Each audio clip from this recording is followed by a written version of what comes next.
Hello everyone, I am the storyteller and I am here to help you today. I know you use this video to fall asleep, so before that, like the video and subscribe to the channel. Also, where are you from and what time are you watching? Now get comfortable and relax.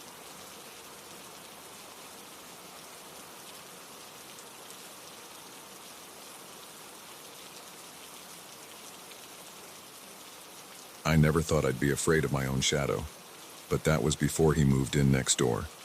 Now, every flicker of movement, every unexpected sound makes my heart race. It started innocently enough. But isn't that how these things always begin? The day Jake moved in was unremarkable. I was watering the plants on my porch when a moving truck pulled up to the house next door. It had been vacant for months, so I was curious to see who my new neighbor would be. That's when I first saw him, tall, with dark hair and eyes that seemed to take in everything at once. He noticed me watching and waved. I waved back, thinking how nice it would be to have someone new in the neighborhood. If only I'd known then what I know now. At first, Jake seemed friendly enough. He'd wave when he saw me outside, and we'd exchange pleasantries about the weather or the local gossip. But there was something off about him. Something I couldn't quite put my finger on. Maybe it was the way his eyes would linger a little too long, or how he always seemed to be outside when I was. I started noticing him more and more. When I'd leave for work in the morning, he'd be there, checking his mailbox or watering his lawn. When I'd come home in the evening, he'd be out front, as if waiting for me. I told myself I was being paranoid, that it was just coincidence. After all, neighbors see each other all the time, right? But then I started feeling watched, even when I was inside my house. I'd be sitting on my couch, reading a book, and get this prickling sensation on the back of my neck. I'd look up and see a shadow move away from the window next door. Once, I could have sworn I saw the curtain fall back into place, as if someone had just been standing there, looking in. I started keeping my curtains closed all the time, but it didn't help. The feeling of being watched only intensified. I'd wake up in the middle of the night, heart pounding, sure that I'd heard footsteps outside my bedroom window. But when I'd look, there was never anyone there. Then the notes started appearing. The first one I found tucked under my windshield wiper. "You look beautiful when you sleep." It read in neat, block letters. I felt my stomach drop, my hands shaking as I read it again and again. I told myself it must be a mistake, that it wasn't meant for me. But deep down, I knew better. I started parking my car in the garage after that, but it didn't stop the notes. They'd appear on my porch, slipped under my front door, even in my mailbox. Each one more unsettling than the last. "I love watching you make coffee in the morning." "That red dress looks amazing on you." "Why did you close your curtains? Don't you want me to see you?" I went to the police, but they said there wasn't much they could do. The notes weren't explicitly threatening, and I had no proof of who was sending them. They suggested I install security cameras, which I did, but it didn't help. Whoever was leaving the notes knew where the cameras were and avoided them. I knew it had to be Jake. Who else could it be? But I had no proof, and he was always so friendly when I saw him. He'd ask how I was doing, if I was sleeping okay. "You look tired," he'd say, concern in his voice. "Is everything all right?" It was like he was taunting me, letting me know he could see how this was affecting me. I started changing my routine, leaving for work at different times, taking different routes home. But somehow, he always seemed to know where I was. I'd see his car parked on the street when I went grocery shopping, or I'd spot him at the same coffee shop I'd ducked into to avoid going home. One night, I woke up to the sound of my phone buzzing. It was a text from an unknown number. "You're so peaceful when you sleep." I bolted upright, my heart pounding so hard I thought it might burst out of my chest. I looked at my window, sure I'd see Jake's face pressed against the glass, but there was nothing there. I couldn't take it anymore. I called my sister, sobbing, and told her everything. She insisted I come stay with her for a while, and I agreed. I packed a bag, my hands shaking so badly I could barely zip it closed. As I was loading my car, Jake came out of his house. "Going somewhere?" he asked, his voice casual but his eyes intense. "Just visiting my sister for a few days," I lied, trying to keep my voice steady. He nodded, smiling. "Have a safe trip. I'll keep an eye on your place while you're gone." The way he said it made my skin crawl. I got in my car and drove away, watching him in my rearview mirror. He stood there, watching me go, until I turned the corner and lost sight of him. I stayed with my sister for a week, sleeping better than I had in months. But I knew I couldn't hide forever. I had to go back, had to face this. I couldn't let him win. When I returned home, everything seemed normal. There were no new notes, no signs that anyone had been in my house. For a few days, I allowed myself to hope that maybe it was over, that Jake had moved on or realized he'd gone too far. But then, one evening as I was making dinner, I heard a noise from my basement. It was faint, just a soft thud, but in the quiet of my house, it might as well have been a gunshot. I froze, the knife I'd been using to chop vegetables clutched in my hand. I stood there, barely breathing, straining to hear any other sound. For a long moment, there was nothing. Then I heard it again, a creak, like someone stepping on a loose floorboard. My mind raced. Should I call the police? But what if it was nothing? What if I was just paranoid? I'd look ridiculous if cops showed up and found nothing but a scared woman and an empty basement. I took a deep breath, steeling myself. I had to know.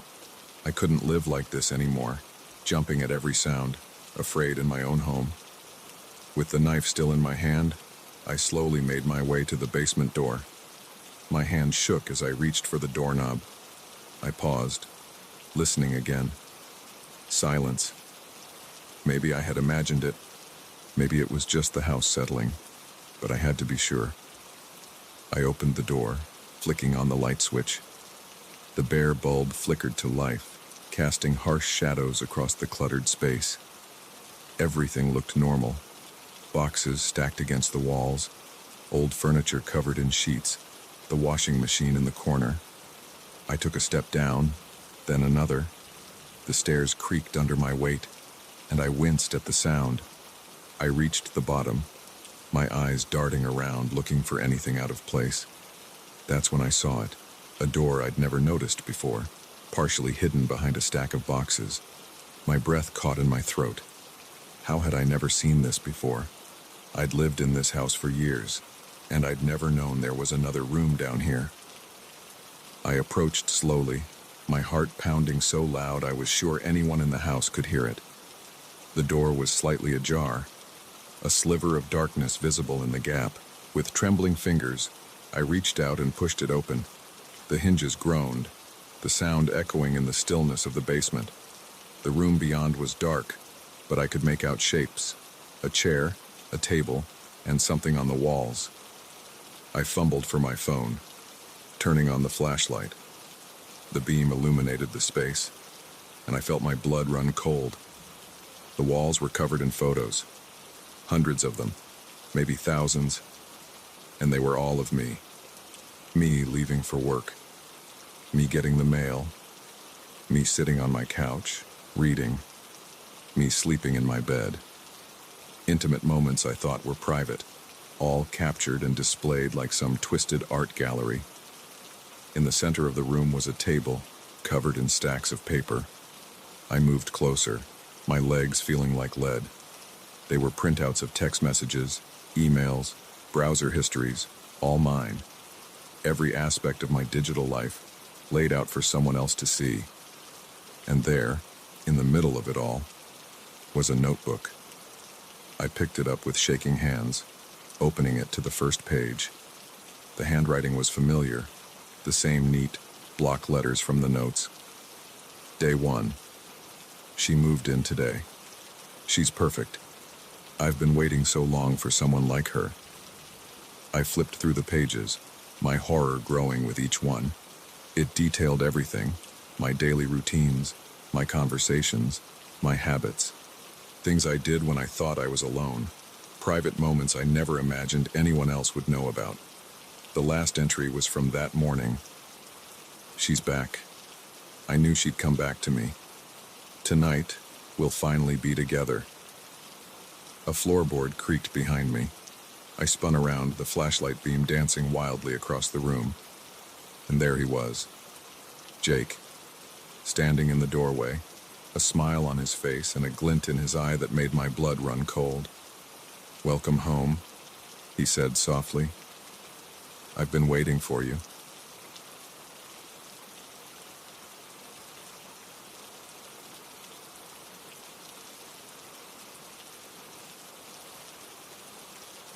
The engine sputtered and died, leaving me stranded in a sea of darkness. I'd driven this stretch of highway 100 times, but never had it felt so desolate, so threatening. As I sat there, the silence pressing in around me, I realized how vulnerable I truly was. That's when I saw the headlights approaching in my rearview mirror. I'd been driving for hours, making my way back from a business trip that had dragged on far too long. The sun had set hours ago, leaving me alone with nothing but the hum of my tires on asphalt and the occasional flicker of my headlights catching a road sign. I was tired, the kind of bone-deep exhaustion that makes your eyelids heavy and your mind fuzzy. I should have stopped at that last gas station, topped up the tank and grabbed a coffee. But I was eager to get home, to crawl into my own bed and forget about spreadsheets and presentations for a while. So I pushed on, ignoring the gas gauge as it dipped lower and lower.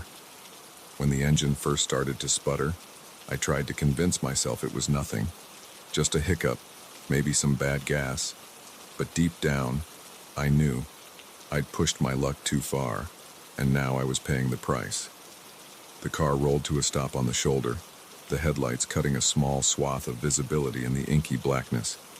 I sat there for a moment, my hands still gripping the steering wheel, as if by sheer force of will I could make the car start again. No such luck. I fumbled for my phone, squinting at the bright screen in the darkness. No signal. Of course, I was in the middle of nowhere, surrounded by nothing but trees and empty fields. Help felt a million miles away. That's when I saw them. Headlights in the distance, growing larger as they approached. Relief washed over me. Another car meant another person, someone who could help or at least call for a tow truck when they reached an area with cell service. I stepped out of my car, waving my arms to flag down the approaching vehicle. The headlights slowed, and I felt a smile spread across my face. Maybe my luck was turning around after all. The car, an old pickup truck that had seen better days, pulled up behind me and came to a stop. The headlights stayed on, leaving me squinting into the glare as a figure emerged from the driver's side. "Car trouble?" a man's voice called out, friendly enough. "Yeah," I replied, shielding my eyes with one hand. "I think I ran out of gas. Don't suppose you have a spare can with you?" The man chuckled, a low sound that didn't quite reach his eyes. As he stepped into the space between our vehicles, I could finally make out his features. He was older, maybe in his 50s, with a weathered face and eyes that seemed to take in everything at once. "No gas, I'm afraid," he said, coming closer. "But I've got some tools in the truck.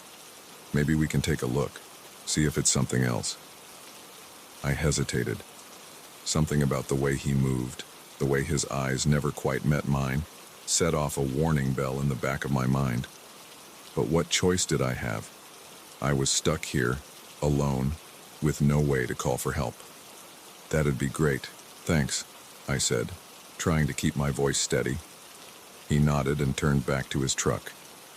As he rummaged around in the bed, I took the opportunity to study him more closely. His clothes were dirty, like he'd been working outside all day. There was a stain on his shirt that looked darker than dirt, but in the poor light, I couldn't be sure. When he turned back to me, he was holding a flashlight and a toolbox. "Let's take a look under the hood," he said, moving towards my car. I popped the hood and stepped back, watching as he leaned in, shining the flashlight over the engine. He muttered to himself as he worked, words I couldn't quite make out. "So," he said suddenly, not looking up from the engine, What brings you out here so late? Just heading home from a business trip, I replied, trying to sound casual. Guess I miscalculated how much gas I had left.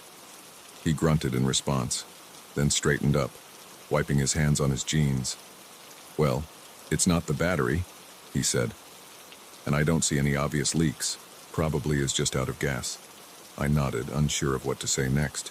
The man stood there, looking at me with an intensity that made me uncomfortable.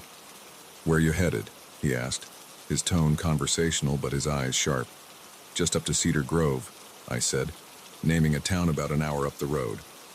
It wasn't where I was actually going, but something told me not to give this stranger too much information. He nodded slowly, a small smile playing at the corners of his mouth. Cedar Grove, huh? That's quite a ways from here. You got family there? I shifted uncomfortably, acutely aware of how alone we were on this dark stretch of road. No, just home, I said, trying to keep my voice light. Listen, I really appreciate you stopping, but maybe I should just call for a tow truck. The man's smile widened, but it didn't reach his eyes. No cell service out here, he said, gesturing to the empty road around us. Nearest town's about 20 miles that way. He pointed down the road in the direction I'd been heading. My heart sank. 20 miles. It might as well have been 100. Tell you what, the man continued, closing my car's hood with a thud that made me jump. I can give you a ride to town. There's a gas station there. We can get you some gas and bring it back here. Every instinct I had was screaming at me to say no. This man, this situation, it all felt wrong. But what other choice did I have? I couldn't stay here all night, and walking 20 miles in the dark wasn't an option. I don't want to put you out, I stammered, buying time as I tried to think of a way out of this. The man waved his hand dismissively. No trouble at all, he said. I'm headed that way anyhow. Wouldn't feel right leaving you out here all alone. Never know what kind of folks might come along. The irony of his words wasn't lost on me. I forced a smile, my mind racing. That's really kind of you, I said. But maybe I should just wait here. My boyfriend is expecting me. He'll probably come looking for me when I don't show up. The man's eyes narrowed slightly, and I saw something flash across his face. Anger, disappointment. It was gone so quickly I couldn't be sure. Boyfriend, huh? He said, his tone suddenly cooler. Funny, I didn't see a ring on your finger. Most guys would have put one there by now if they cared about you. I felt a chill run down my spine. How had he noticed my hands? I hadn't even shaken hands with him. We're not really the marrying type, I said, trying to keep my voice steady. Listen, I think I'll just wait here, but thank you for stopping. The man took a step closer, and I had to fight the urge to back away. Now, don't be like that, he said, his voice low. I'm just trying to help. It's not safe out here for a pretty little thing like you. All sorts of bad people around. My heart was pounding so hard I was sure he could hear it. I opened my mouth to respond, but before I could, a sound cut through the night, the distant rumble of an engine. We both turned to look down the road. Headlights appeared in the distance, growing larger as they approached. I felt a wave of relief wash over me. Another car meant another person, maybe someone who could help me get out of this situation. The man's demeanor changed instantly. He stepped back, his face once again a mask of friendly concern. Well, would you look at that? He said, his voice jovial. Looks like your luck's changing already. The approaching vehicle, a semi-truck, slowed as it neared us. The driver must have seen my car on the side of the road. As it pulled to a stop, I saw the man from the pickup tense, his eyes darting between me and the truck. Everything okay here? A new voice called out as the truck driver climbed down from his cab. Just a little car trouble, I called back, relief evident in my voice. I ran out of gas. The truck driver, a burly man with a kind face, nodded. I've got a spare can in the truck, he said. Let me grab it for you." As he turned back to his vehicle, I saw the man from the pickup take a step towards his own car. "Well," he said, his voice tight, "it looks like you're in good hands now. I'll be on my way." Before I could respond, he was in his truck, the engine roaring to life. He pulled away quickly, tires squealing slightly on the asphalt. As he disappeared into the night, I felt the tension drain from my body. The truck driver returned with the gas can, and as he helped me fill up my tank, I couldn't shake the feeling of how close I'd come to something. I didn't know what exactly, but I knew it wouldn't have been good. As I finally pulled back onto the road, my hands still shaking slightly on the steering wheel, I made a promise to myself. No more pushing my luck, no more ignoring my instincts, and definitely no more running out of gas on dark, lonely highways. Because sometimes, the real monsters aren't hiding under your bed or in the shadows. Sometimes, they're right there in plain sight, offering you a helping hand and a friendly smile.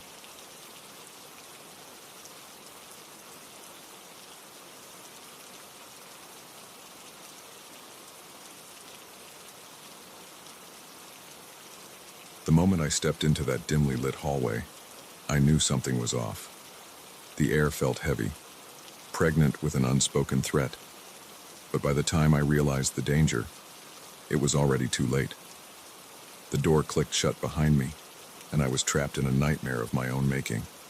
I never thought much about the risks of my job as a food delivery driver. Sure, there were the occasional rude customers or confusing apartment complexes, but nothing truly dangerous. It was just a way to make some extra cash while I finished up my degree. But that night changed everything. It started like any other shift. I picked up an order from a local pizza joint, a large pepperoni and a 2-liter of soda. Nothing unusual. The delivery address was for an apartment complex on the outskirts of town. I'd never been there before, but that wasn't uncommon. Our delivery radius was pretty wide. As I drove, the streets became less familiar. The well-lit main roads gave way to darker, narrower streets. Houses became sparse, replaced by overgrown lots, and the occasional dilapidated building. I checked my GPS again. Sure, I must have taken a wrong turn. But no, this was the right way. Finally, I saw it looming in the distance. A massive, imposing apartment building that looked like it had seen better days. The brick facade was stained and crumbling in places, and half the windows were dark. It didn't look like the kind of place that would be ordering delivery at 11 p.m. on a Tuesday. I parked my car in the nearly empty lot, grabbing the pizza and drink. As I approached the main entrance, I noticed the security door was propped open with a brick. That should have been my first warning sign, but I was too focused on finishing the delivery and moving on to my next order. The lobby was dimly lit, with flickering fluorescent lights that cast eerie shadows across the worn linoleum floor. The elevator looked like it hadn't worked in years, so I headed for the stairs. The order was for apartment 4C. As I climbed, the stairwell grew darker. By the time I reached the 4th floor, I had to use my phone's flashlight to see where I was going. The hallway was no better. Only every 3rd light seemed to be working, leaving large patches of darkness between pools of sickly yellow light. I made my way down the hall, the numbers on the doors counting up, 4A, 4B. I stopped in front of 4C, my hand raised to knock. That's when I noticed the door was slightly ajar. "Hello?" I called out, pushing the door open a bit more. "Pizza delivery." No response, just silence. I should have left right then. Should have set the pizza down, marked the order as delivered, and gotten the hell out of there. But I didn't. Maybe it was the promise of a tip, or maybe just my own stupid curiosity. Whatever the reason, I took a step inside. "Hello? Is anyone home? I've got your pizza order here." The apartment was dark, save for the pale glow of a TV in what I assumed was the living room. I took another step, my eyes struggling to adjust to the dim light. That's when I heard it, the soft click of the door closing behind me. I spun around, my heart leaping into my throat. A figure stood there, silhouetted against the door. How had I not seen them? Sorry, I stammered, trying to keep my voice steady.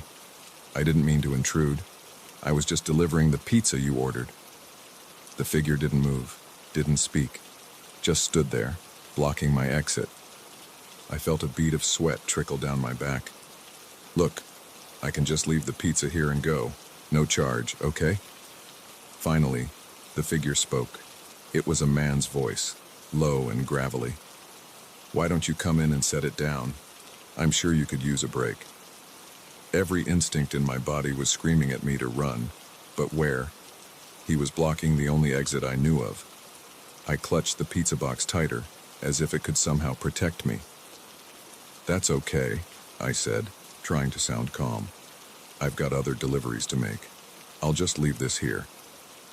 I set the pizza and soda down on a small table near the door, then turned back to the man. If you could just move aside, I'll be on my way. He chuckled, a sound that sent chills down my spine. But you've only just arrived. Why don't you stay a while? He took a step towards me, and I instinctively backed up. My foot caught on something, a rug, maybe, and I stumbled, catching myself on the wall. As I did, my hand brushed against a light switch. Without thinking, I flipped it on. The sudden flood of light momentarily blinded me. As my eyes adjusted, I got my first clear look at the man, and the apartment behind him. He was older than I expected, probably in his 50s, with graying hair and a scraggly beard.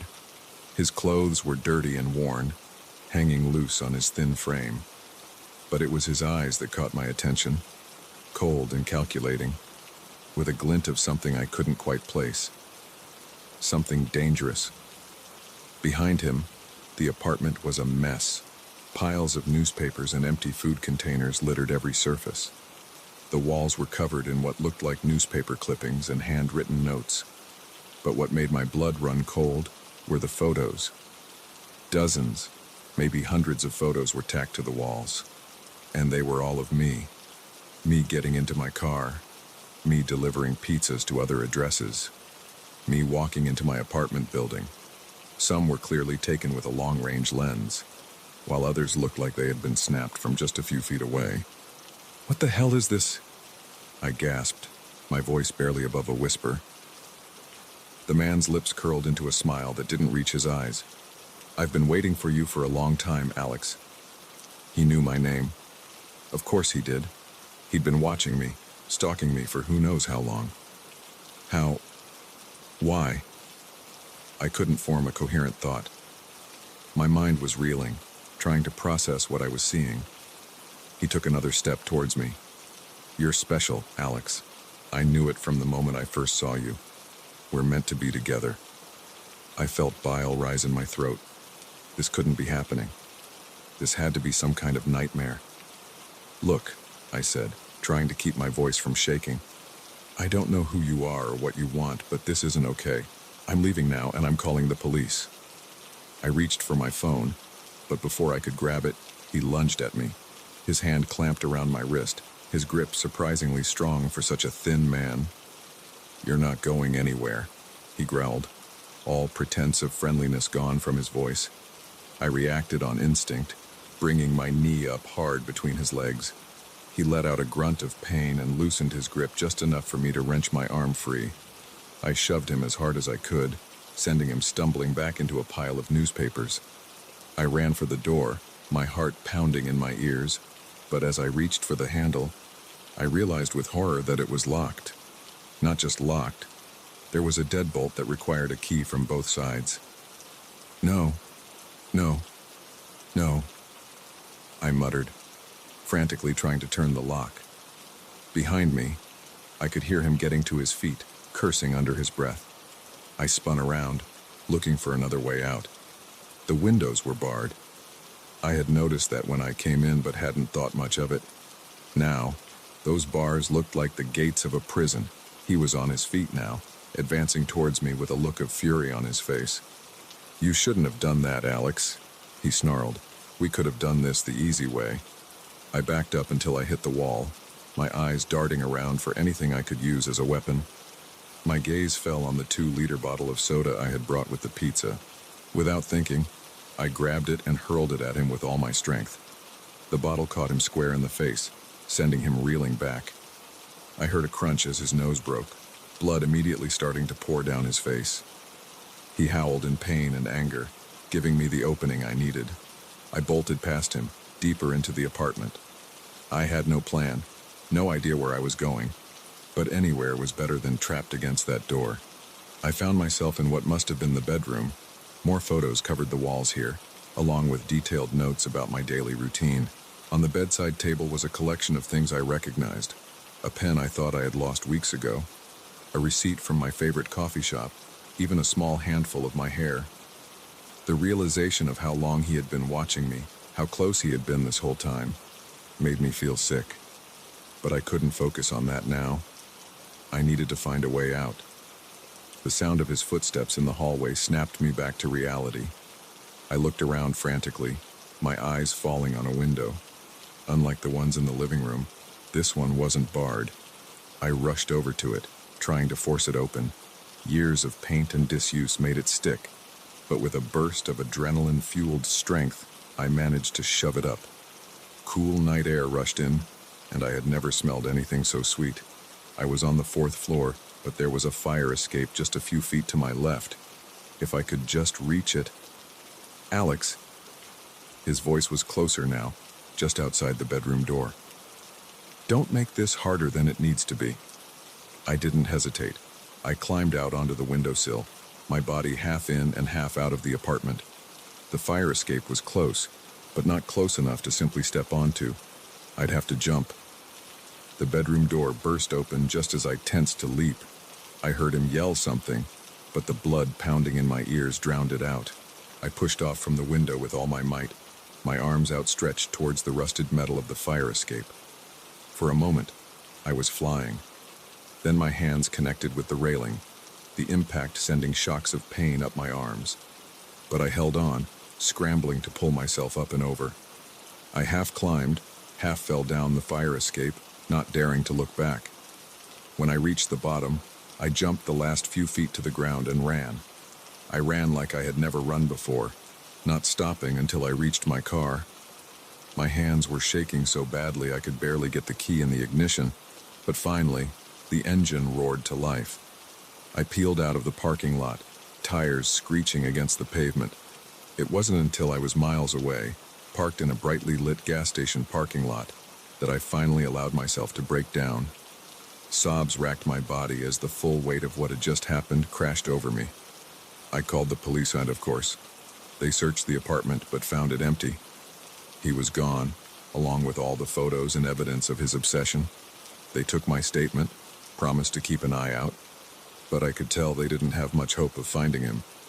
I quit my delivery job that night, moved to a new apartment across town, but even now, months later, I can't shake the feeling of being watched. Every time I see a camera, every time I catch a glimpse of someone watching me for a moment too long, I wonder, is it him? Has he found me again? I don't know if I'll ever feel truly safe again, but I do know one thing. I'll never look at a late-night food delivery the same way. Because sometimes, the real monsters aren't hiding in the shadows. Sometimes, they're the ones inviting you in, with a smile and a pizza order.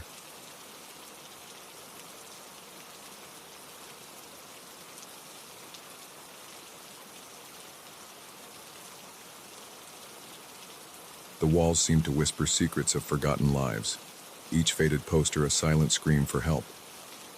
As I stood in that dimly lit room, surrounded by the faces of the missing, I realized I had stumbled upon something far more sinister than an abandoned cabin in the woods.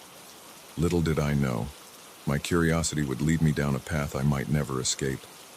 It was supposed to be a simple hiking trip, a chance to clear my head and escape the chaos of city life for a weekend. I'd heard about this secluded trail from a coworker. It's off the beaten path, he'd said, but the views are worth it. What he failed to mention was the eerie feeling of being watched that settled over me the moment I stepped into those woods. The trail was overgrown, barely visible in some parts. I had to constantly check my map and compass to make sure I was heading in the right direction. As the day wore on, The forest seemed to grow denser, the trees pressing in closer, their branches reaching out like gnarled fingers. It was late afternoon when I first saw it, a glint of something through the trees. At first, I thought it might be a lake or a river, the sun reflecting off the water. But as I drew closer, I realized it was the glare of sunlight on a window. The cabin seemed to materialize out of nowhere, a weathered structure of dark wood and sagging roof. It looked old, the kind of place that had stood for generations, witnessing the slow march of time in silent solitude. I approached cautiously, my footsteps crunching on the carpet of dead leaves. The rational part of my brain told me to turn back, to continue on the trail and pretend I'd never seen this place. But curiosity got the better of me. After all, what harm could come from taking a quick look? The porch creaked ominously under my weight as I approached the front door. It was slightly ajar, as if inviting me in. I called out a hesitant hello, but only silence answered. I pushed the door open wider, wincing at the loud groan of rusted hinges. The interior was dark, musty, and thick with dust. Shafts of late afternoon sunlight cut through the gloom, illuminating swirling motes of dust. It took a moment for my eyes to adjust to the dim light. The cabin was sparsely furnished, an old couch with springs poking through the fabric, a rickety table with mismatched chairs, a pot-bellied stove in the corner. But it was the walls that caught my attention. Every inch of available space was covered in paper. At first, I thought they might be old newspapers or magazine clippings, but as I moved closer, my blood ran cold. They were missing person posters, dozens, maybe hundreds of them, plastered over every surface. I fumbled for my phone, turning on the flashlight to get a better look. The faces stared back at me. Men, women, children of all ages and races. Some of the posters were yellowed with age, the ink faded and barely legible. Others looked newer, the paper still crisp and white. My hands shook as I examined them more closely. The dates on the posters spanned decades, the earliest I could find dating back to the 1970s. But what really made my skin crawl was the location. Every single poster listed a town or city within a 100-mile radius of where I stood. I moved deeper into the cabin, my flashlight beam dancing across the walls.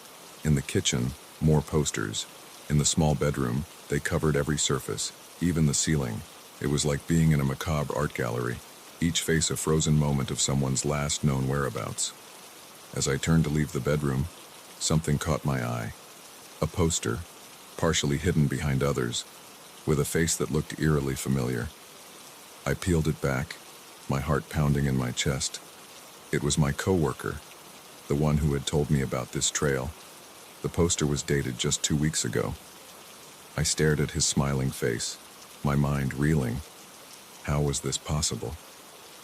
I'd seen him at work the day before I left for this trip. He couldn't be missing, unless...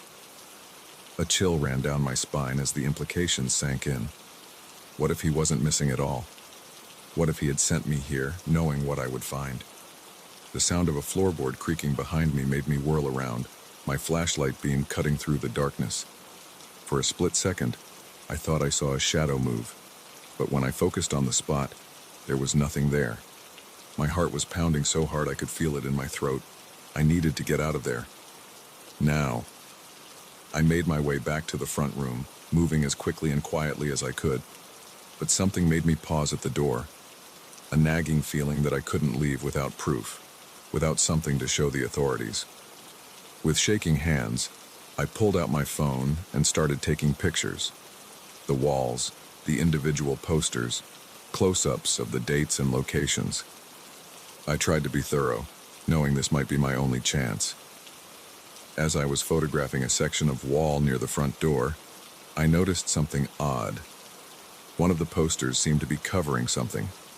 The edge was peeling back slightly, revealing what looked like writing underneath.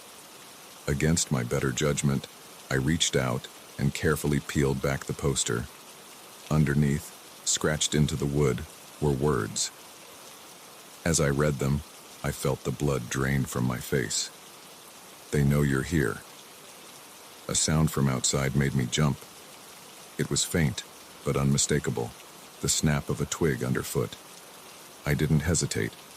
I bolted for the door, bursting out onto the porch and down the rickety steps. As I reached the edge of the clearing, I risked a glance back at the cabin. There, in the doorway, stood a figure. The fading light cast their face in shadow, but I could feel their eyes on me. They raised a hand, almost like they were waving goodbye. I ran. I ran like I've never run before, crashing through undergrowth, leaping over fallen logs, my lungs burning and branches whipping at my face. I didn't know if I was being followed, and I didn't dare look back to check. I don't know how long I ran. It felt like hours. The forest had grown dark, the trees looming overhead like silent sentinels. Every rustle of leaves, every snapping twig sent a jolt of terror through me. Finally, mercifully, I saw lights ahead. The parking lot where I'd left my car seemed to shimmer like a mirage, a beacon of safety in the oppressive darkness of the forest. I scrambled into my car, fumbling with the keys, my hands shaking so badly I could barely get them into the ignition. As the engine roared to life, I caught movement in my rearview mirror, a shape, darker than the surrounding night, emerging from the tree line. I floored it, tires squealing on the gravel as I peeled out of the parking lot. I didn't slow down until I hit the main highway, the lights of other cars and the distant glow of the city never looking so welcoming. I drove straight to the police station. The officer at the desk looked skeptical as I babbled out my story, but when I showed him the pictures on my phone, his expression changed. He disappeared into a back room, returning a few minutes later with a detective. I spent hours at the station, repeating my story, showing them the pictures, answering their questions. They seemed particularly interested in the poster of my coworker. When I mentioned that I'd seen him just days ago, the detective exchanged a look with his partner that I couldn't quite interpret. They told me they'd investigate, that they'd send a team out to the cabin first thing in the morning. They advised me not to talk about what I'd seen to anyone. For your own safety, they said. I went home that night, but I couldn't sleep. Every time I closed my eyes, I saw those faces on the posters, their eyes seeming to follow me. I kept replaying the events in my mind, second-guessing every decision I'd made. Should I have left sooner? Should I have never gone into the cabin at all? The next morning, I got a call from the detective. They'd sent a team out to the location I'd given them, but they hadn't found anything. No cabin, no posters, not even a clearing that matched my description. I protested, insisted that I could take them there myself, but when we arrived at the trailhead, nothing looked familiar. The path I remembered taking was nowhere to be found. It was as if the entire experience had been a vivid, terrifying dream. But I know what I saw. The pictures on my phone prove it, even if the police seem hesitant to accept them as evidence. They say the images could have been doctored, that without the physical evidence of the cabin and the posters, there's not much they can do. My coworker never came back to work. The official story is that he quit suddenly, moved out of state for a new job opportunity. But I know the truth. His face is seared into my memory, smiling out from that missing person poster. I've spent countless hours since then researching the names and faces from the posters I saw. Some of them I've been able to find information about, cold cases mostly, people who vanished without a trace over the years. But many of them don't seem to exist in any official records. It's like they've been erased, their disappearances as forgotten as that cabin in the woods. I don't go hiking anymore. I've moved to a new apartment in a busy part of the city, surrounded by the constant hum of traffic and the comforting presence of other people. But even here, I can't shake the feeling of being watched. Sometimes, late at night, I think I see a familiar shape in the shadows outside my window. A figure, darker than the surrounding darkness, watching and waiting, and I wonder, how long before I become just another face on a poster, another forgotten mystery in that cabin of lost souls?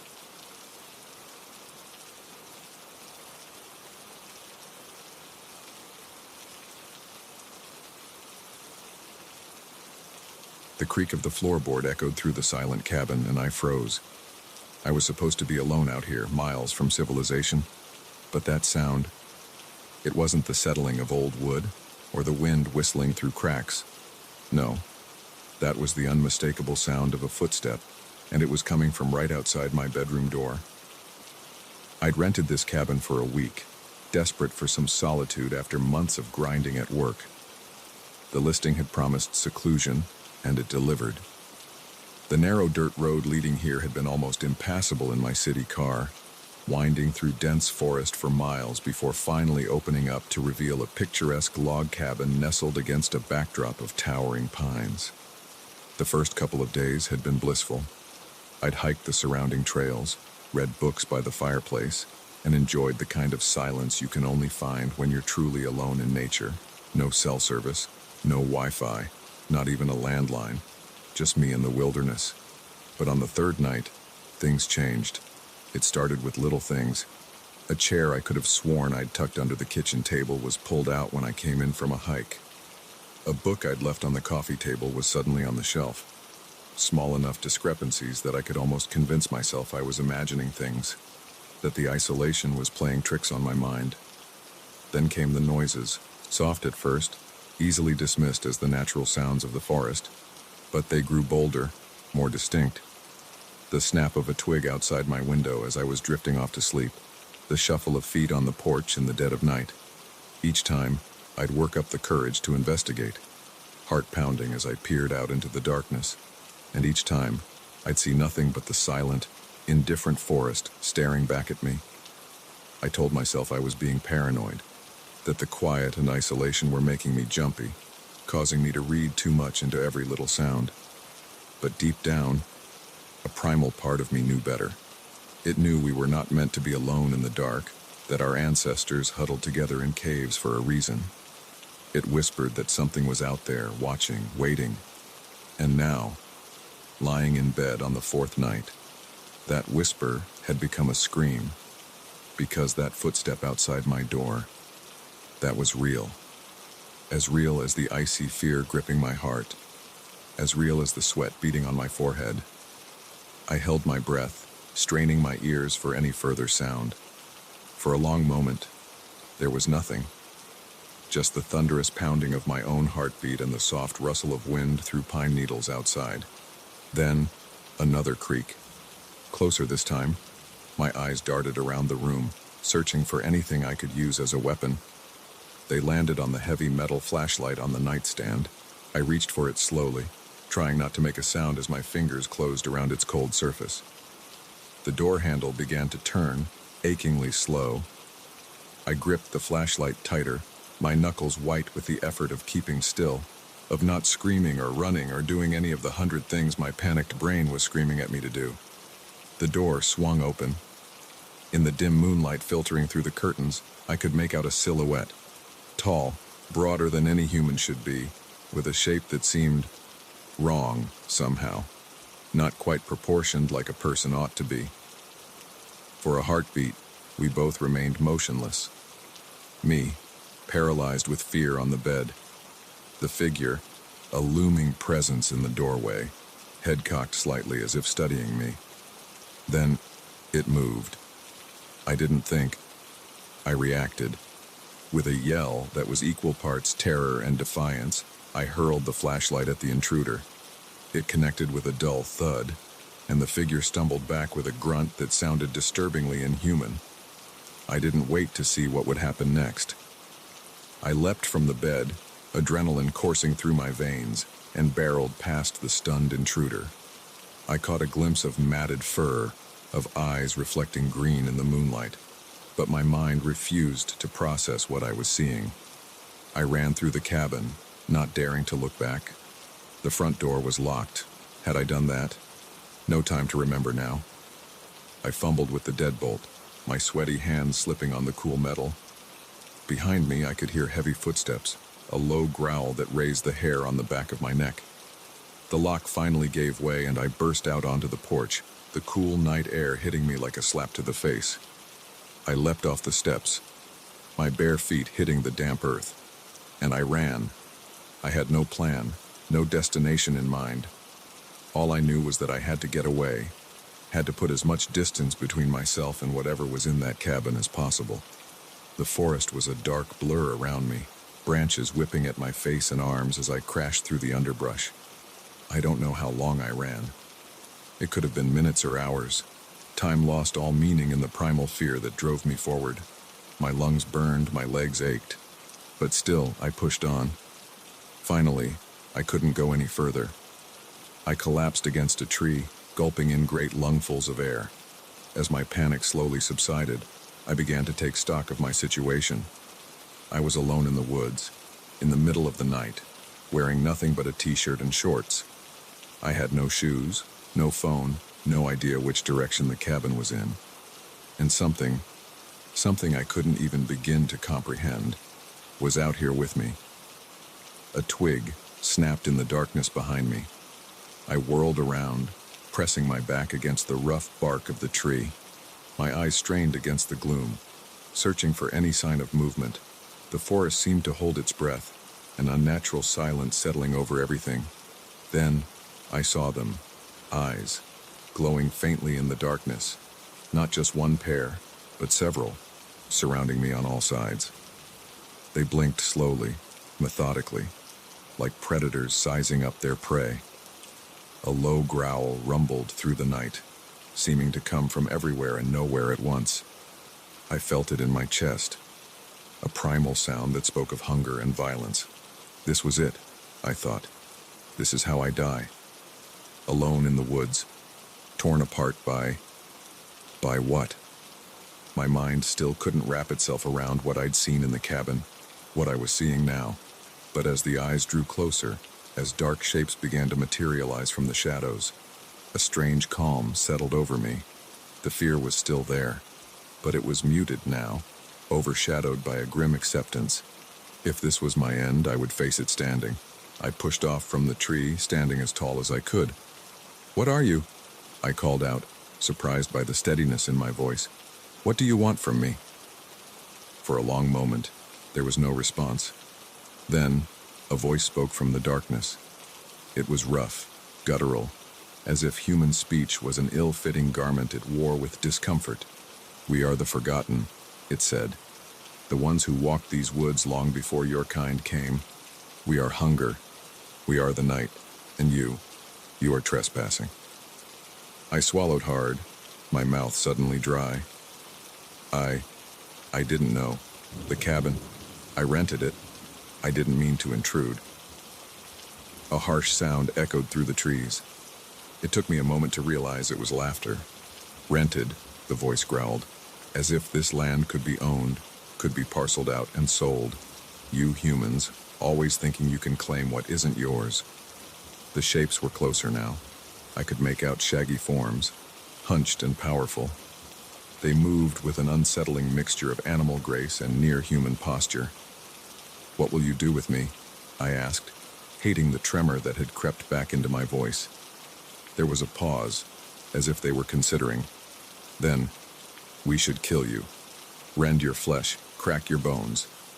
It's been so long since we've tasted human meat." I closed my eyes, waiting for the attack, but it didn't come. "But," the voice continued, "we are not mindless beasts. We remember the old ways, the rules of hospitality. You came in ignorance, not malice, so we will grant you a choice." My eyes snapped open. "A choice?"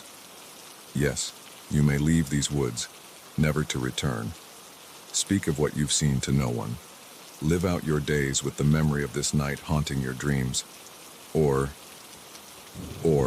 I prompted when the voice trailed off. "Or you may stay, become one of us. Leave behind your human life, with all its noise and confusion. Embrace the simplicity of the hunt, the purity of the wild." I stood there, stunned. Part of me, a larger part than I cared to admit, was tempted by the offer. To shed the complications of modern life, to run free in the woods, unfettered by social expectations or responsibilities. It was seductive in its primal simplicity. But as I looked at the creatures surrounding me, as I thought about what such a transformation would mean, I knew I couldn't do it. I wasn't ready to give up my humanity, no matter how alluring the alternative might seem in this moment of fear and adrenaline. I need to leave, I said finally. I'm sorry for intruding on your territory, I promise. I'll never come back. I won't tell anyone what I've seen here.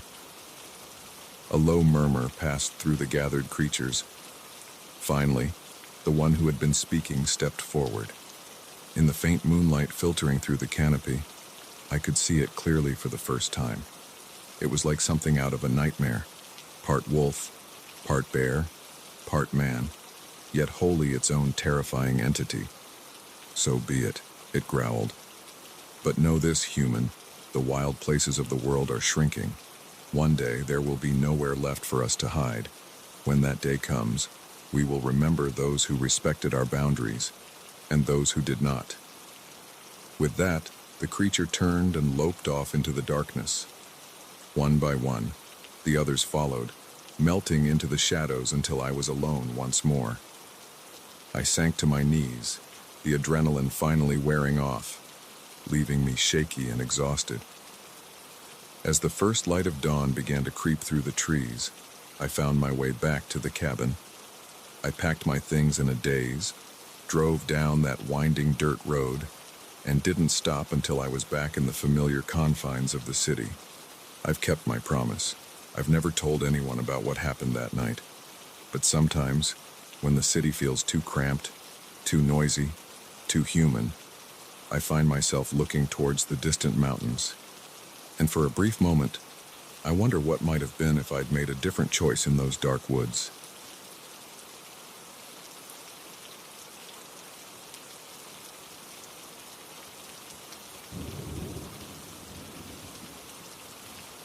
The first time I found blood on Sarah's sheets, I told myself it was an accident. By the third time, I knew something was terribly wrong.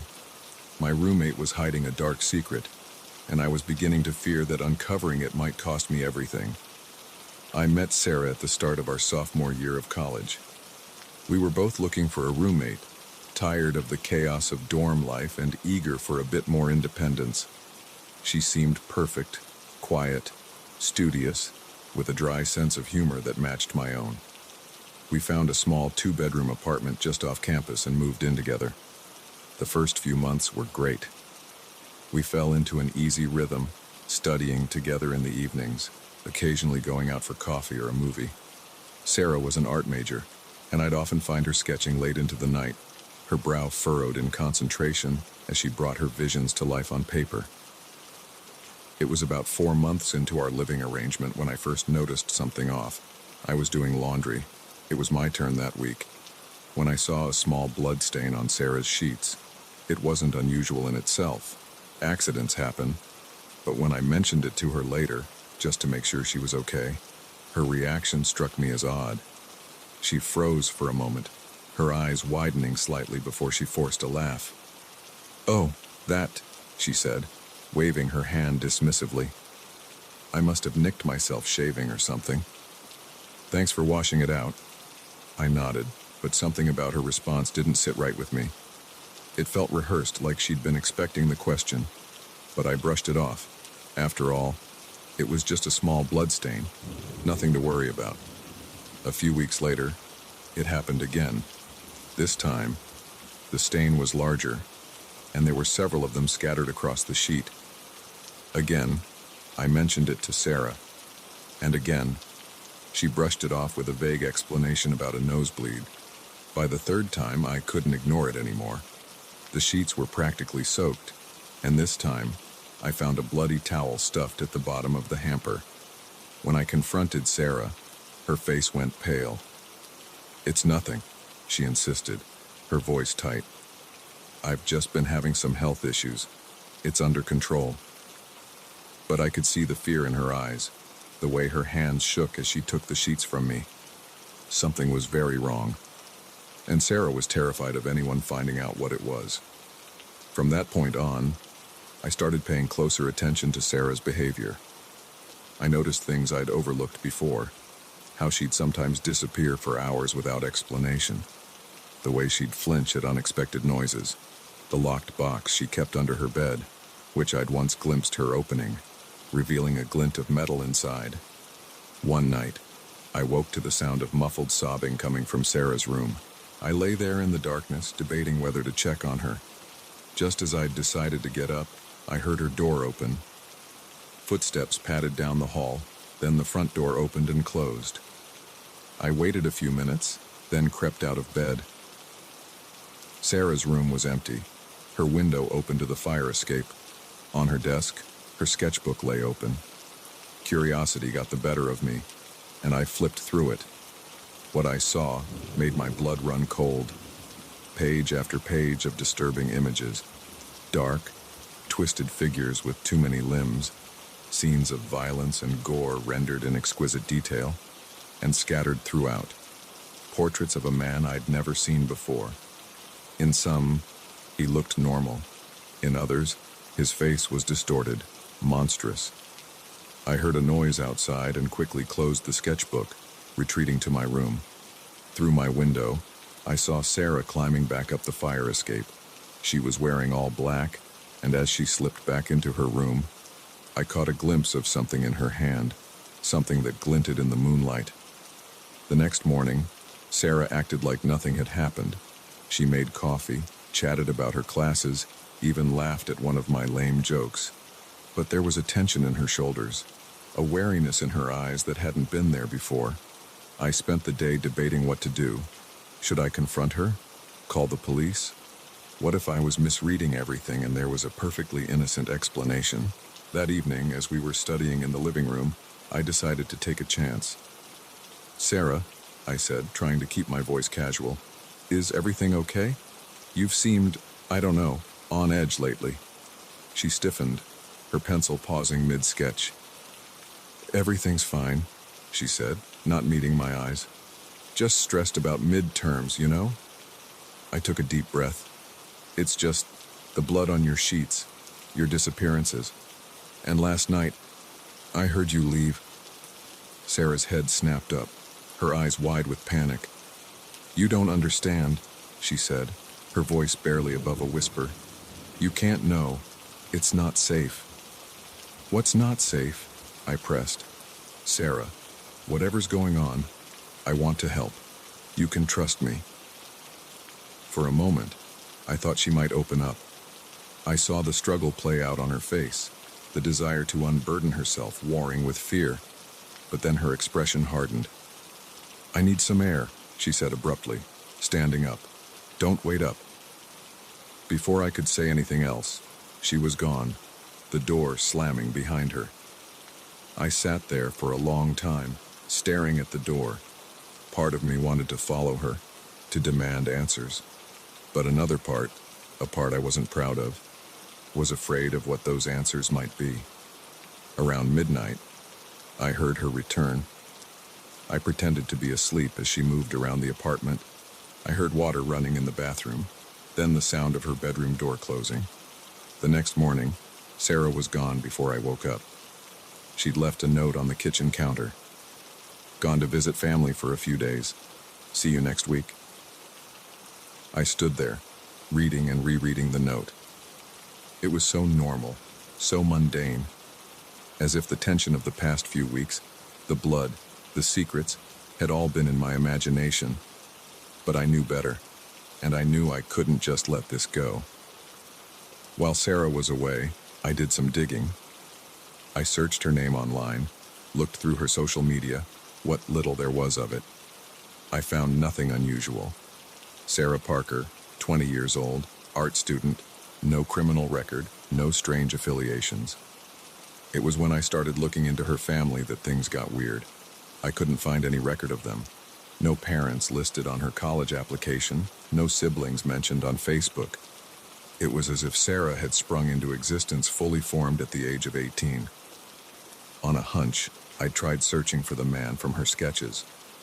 I didn't have a name, but I had a face.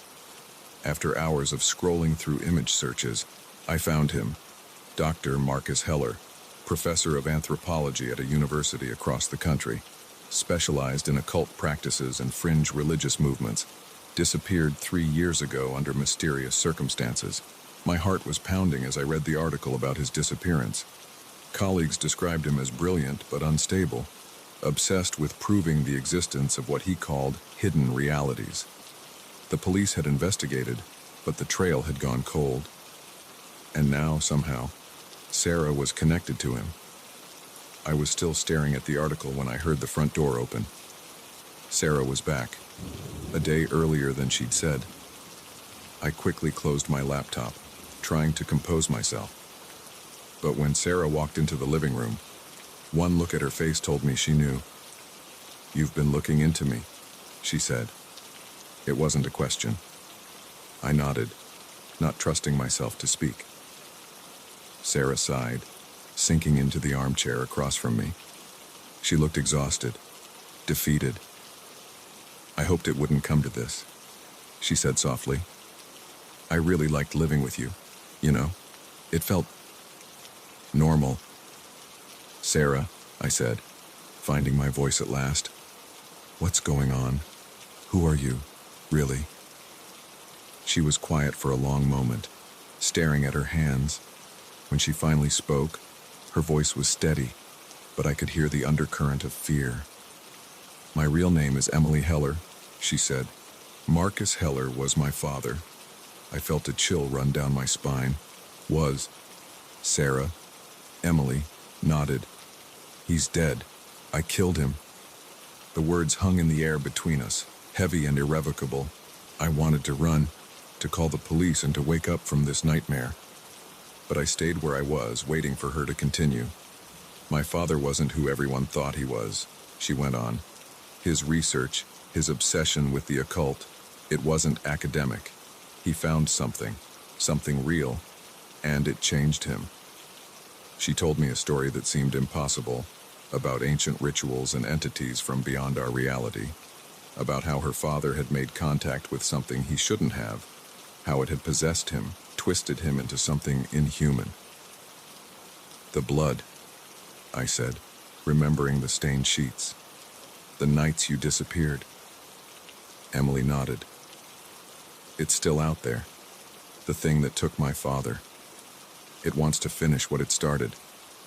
I'm the only one who can stop it, but every time I fight it, I come back bloodied." I sat there, trying to process everything she was saying. Part of me wanted to dismiss it as the ravings of a disturbed mind. But I'd seen the fear in her eyes, the conviction in her voice, and deep down I knew she was telling the truth. "What happens now?" I asked. Emily stood up, moving to the window. Outside, the sun was setting, casting long shadows across the room. "Now," she said, "you have a choice. You can walk away from this. Move out. Forget everything I've told you. Live a normal life. Or," she turned back to me, her eyes filled with a mixture of hope and resignation, "or you can help me. But I warn you, if you choose this path, there's no going back. Your life will never be normal again." I looked at her, this girl I thought I knew, who had turned out to be so much more than I could have imagined. I thought about the normal life I could have, the safety of ignorance, and I thought about the darkness she faced, the battles she fought alone. In that moment, I made my choice. "Tell me everything," I said. "Tell me how I can help." Emily's shoulders sagged with relief, and for the first time in weeks, I saw a genuine smile cross her face. As the last light of day faded, she began to talk, and I listened, knowing that my life had just changed forever. The blood on the sheets had been just the beginning. Now I was stepping into a world of shadows and secrets, of ancient evils and the brave few who stood against them. And somehow, I knew that this, not the safe, normal life I'd always imagined, was where I was meant to be.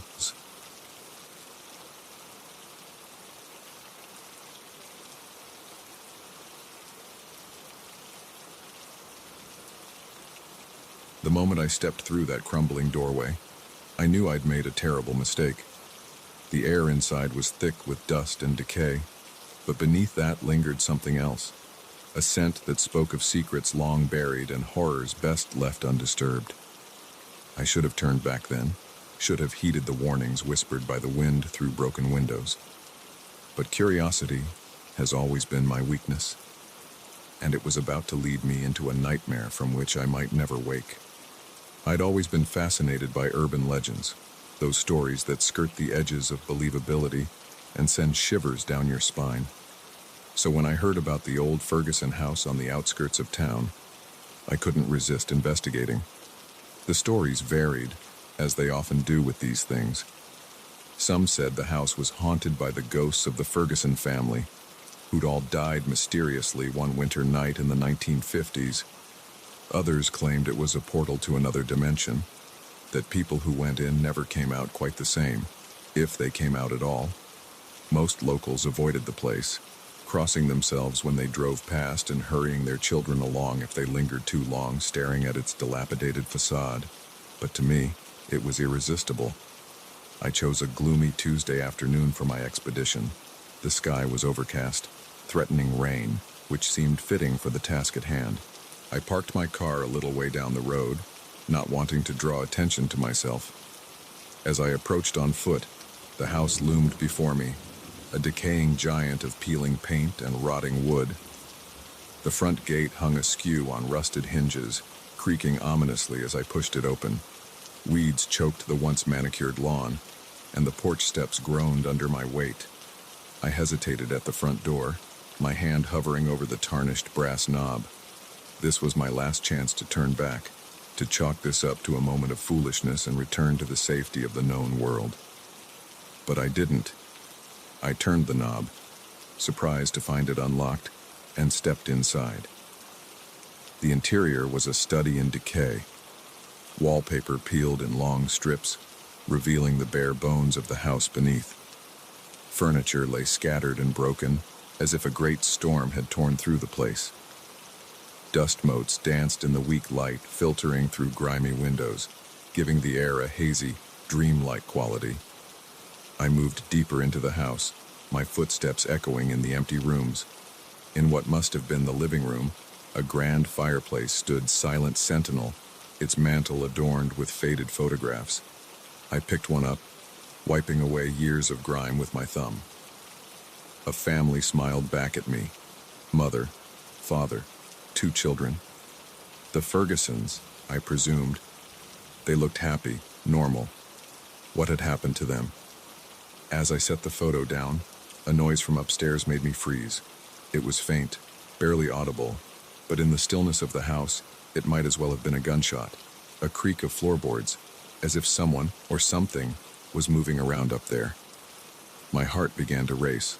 I told myself it was just the house settling, old wood responding to changes in temperature. But another part of me, a more primal part, screamed that I wasn't alone. I should have left then. Any sane person would have. But that damned curiosity of mine won out again. I found myself moving towards the stairs, each step an eternity as the old wood groaned beneath my feet. The upper floor was, if possible, in even worse shape than the ground level. Here, the smell of decay was stronger, mingled with something else, a coppery tang that tickled the back of my throat. I moved down the hallway, peering into rooms as I passed. A child's bedroom, frozen in time, dusty toys still scattered across the floor. A bathroom, its mirror cracked and clouded. A master bedroom, the bed still made as if waiting for its owners to return. And then I reached the last door. Unlike the others, this one was closed. As I stood before it, I could have sworn I heard something on the other side. A whisper, perhaps, or the rustle of movement. My hand shook as I reached for the doorknob. Every instinct screamed at me to run, to get out of this house and never look back. But I couldn't stop now. I had to know. The door swung open with a creak that seemed to echo through the entire house. At first, I couldn't make sense of what I was seeing. The room beyond was dark, the windows boarded up. But as my eyes adjusted, I began to discern shapes in the gloom. Shelves lined the walls, filled with jars of various sizes. And in those jars, I stumbled back, bile rising in my throat. Human remains, pieces of people, preserved in murky fluid. Hands, feet, eyes that seemed to stare accusingly at me through the glass. But that wasn't the worst of it. In the center of the room was a table, and on that table lay something that had once been human. It was twisted, changed, its limbs elongated and its skin a sickly gray. Its chest rose and fell with shallow breaths. It was alive. I must have made a sound, a gasp, a whimper, I'm not sure. But suddenly, its eyes snapped open. They were entirely black, like bottomless pits, and they fixed directly on me. I ran. I ran like I've never run before, stumbling down the stairs, through the decaying rooms, out into the fading afternoon light. I didn't stop until I reached my car, my lungs burning and my heart feeling like it might explode out of my chest. As I fumbled with my keys, I glanced back at the house.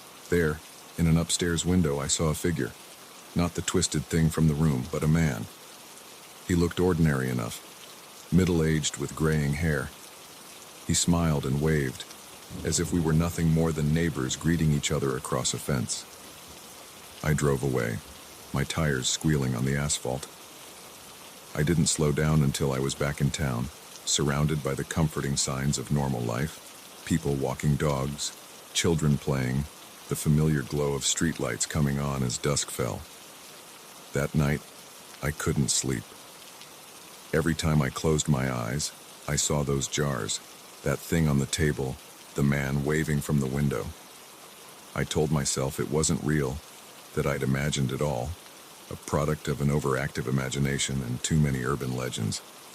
But deep down, I knew the truth. What I'd seen in that house was real, and somehow, I knew it wasn't over. The next day, I went to the local library, determined to find out more about the Ferguson house and its history. The librarian, an elderly woman named Margaret, grew pale when I mentioned it. "Why do you want to know about that place?" she asked, her voice barely above a whisper. I hesitated, then decided to tell her the truth. As I recounted my experience, her eyes grew wider and wider. When I finished, she sat back in her chair, shaking her head slowly. "You shouldn't have gone there," she said. "No one should ever go there." She told me a story then, one that had been passed down through generations in the town. The Fergusons, she said, had not been what they seemed. They were practitioners of dark arts, seekers of forbidden knowledge. They had delved into realms best left unexplored, and in doing so, had unleashed something terrible. The night they died, Margaret said, her voice trembling, the whole town could hear the screams. When the police finally broke down the door, they found... Well, they never spoke about what they found, but those who went in were never the same afterwards. I thought of the jars, the thing on the table, and shuddered. "But I saw someone there," I said. "A man, waving from the window." Margaret's face went even paler. "That's impossible," she whispered. "No one has lived in that house for over 60 years. As I left the library, my mind was reeling. What had I stumbled into? What was really going on in that house? Over the next few days, I tried to put it out of my mind. I went to work, met friends for drinks, did all the normal things that make up a life. But I couldn't shake the feeling that something had changed. I felt watched all the time. I'd catch glimpses of movement out of the corner of my eye, only to turn and find nothing there. And then the dreams started. Terrible nightmares of that room, of jars filled with writhing things that used to be human, of the man from the window, smiling as he approached me with a knife. I'd wake up screaming, drenched in sweat, the coppery smell from the house seeming to linger in my nostrils. A week after my visit to the Ferguson house, I came home to find a package on my doorstep. There was no return address, no postmark, just my name, written in an elegant, old-fashioned script. With trembling hands, I opened it. Inside was a single jar, identical to the ones I'd seen in that room, and floating in the cloudy liquid within was a human eye, its iris a striking blue. Taped to the jar was a note. "You saw. Now you're part of it. We'll be seeing you soon. I don't know what to do. I can't go to the police. Who would believe me? I can't leave town, somehow. I know they'd find me wherever I went. All I can do is wait and wonder when they'll come for me. So if you're reading this, heed my warning. Stay away from the Ferguson house. Don't let curiosity get the better of you. Because once you step inside, once you see what lurks in the shadows of that place, you can never truly leave. And remember, if you ever find a package on your doorstep with no return address, don't open it. Run. Run as far and as fast as you can, because by then, it might already be too late.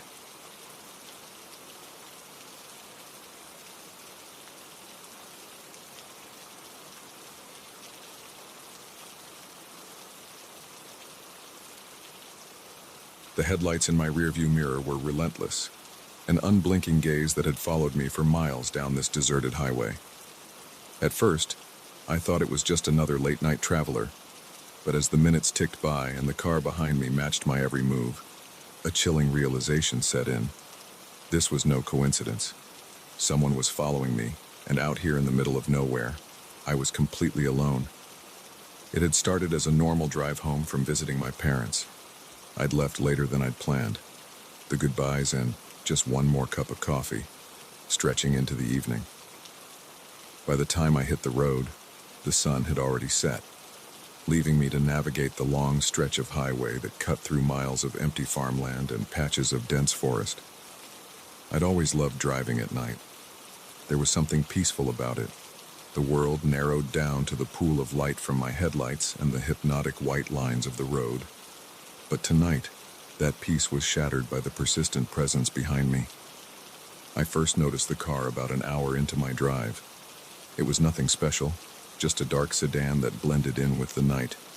But as I drove on, I realized it was staying a consistent distance behind me, never passing even when I slowed down, never falling back when I sped up. At first, I told myself I was being paranoid.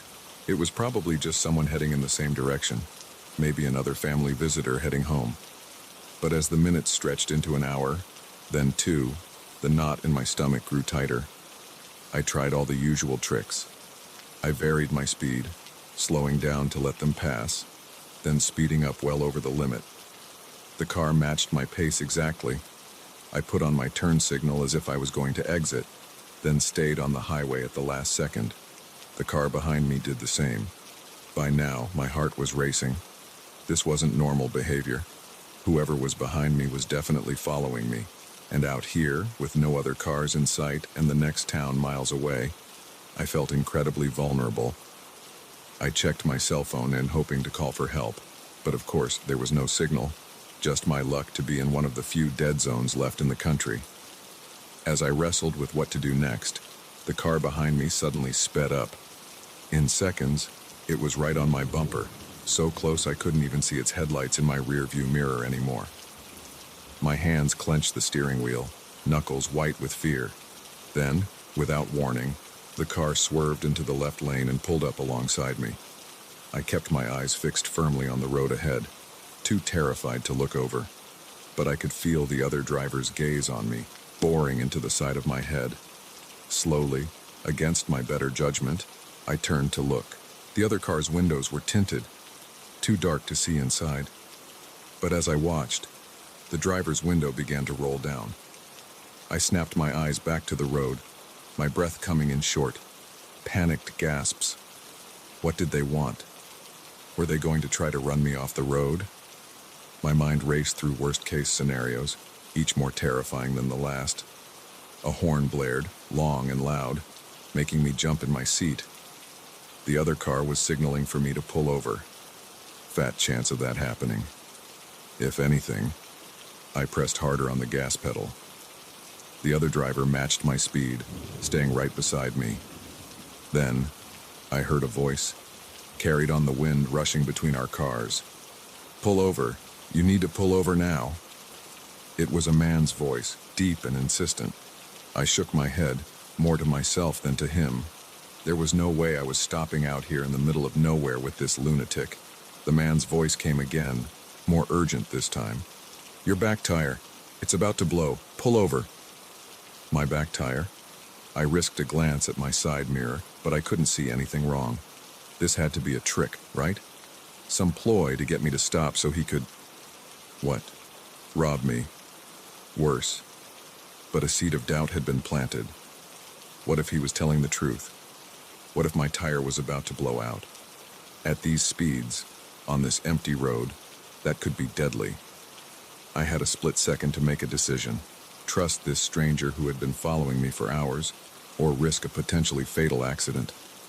In that moment, survival instinct won out over caution. I eased my foot off the gas and steered towards the shoulder, my heart pounding so hard I could feel it in my throat. The other car followed suit, pulling up behind me. As soon as I stopped, I threw my car into park and grabbed my phone again, ready to dial 911 the second I got any hint of a signal. I watched in my mirrors as the driver's door of the other car opened. A man stepped out. In the dim light from our cars, I could see he was middle-aged, with graying hair and a kind face that seemed at odds with the terror he'd just put me through. He approached my car slowly, his hands held up in a non-threatening gesture. I cracked my window just enough to hear him. "I'm so sorry to frighten you," he said, his voice genuinely apologetic.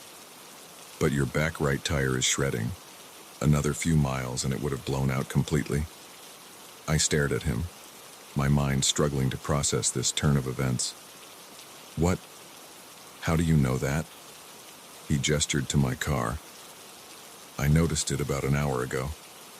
There's a strip of rubber flapping. In the dark, you probably couldn't see it in your mirrors. I tried to catch up to you to let you know, but you kept speeding up. I was afraid you'd crash before I could warn you." My suspicion warred with relief. Could this be true? Had I really misjudged the situation so badly? "Look for yourself," he said, stepping back from the car. "But be careful. The tire might go at any moment." Warily, I opened my door and stepped out. Sure enough, when I walked around to the back of my car, I saw it. A long strip of rubber was peeling away from my right rear tire, flapping loosely. The man was right. If I'd kept driving, it would have blown out entirely. The realization of how close I'd come to a serious accident made my knees weak. I leaned against my car, suddenly lightheaded. "Are you okay?" the man asked, concern evident in his voice. I nodded, not trusting myself to speak just yet. Now that the adrenaline was wearing off, I felt shaky and a little nauseous. "I'm Tom, by the way," he said, offering a small smile.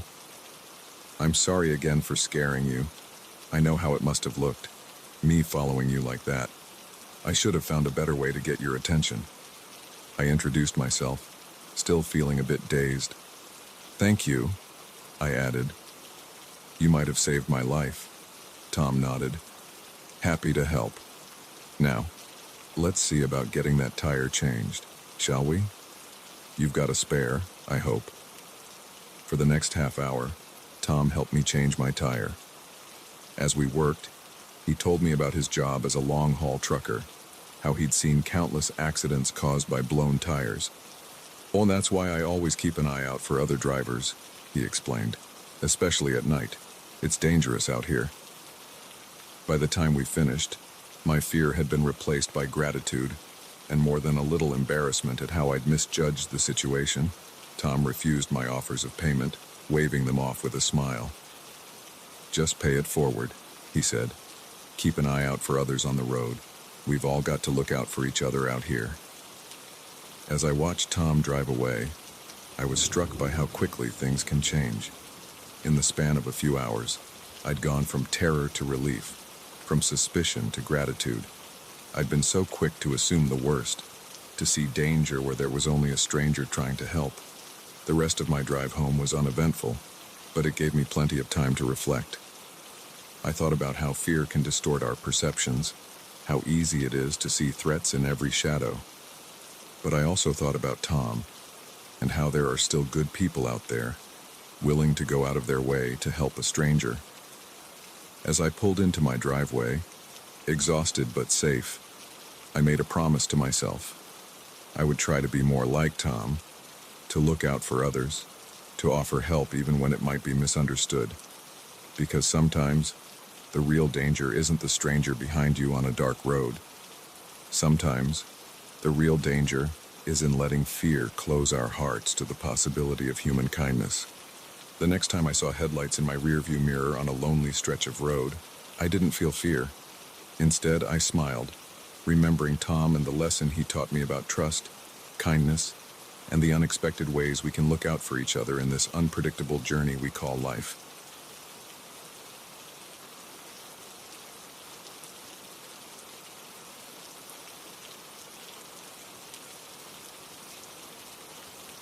The girl's eyes were wide with terror, her words spilling out in a frantic whisper. "Please, you have to help me. They're coming." In that moment, as we stood in the flickering light of the deserted rest stop, I realized my quiet night drive had just taken a turn into a nightmare I never could have imagined.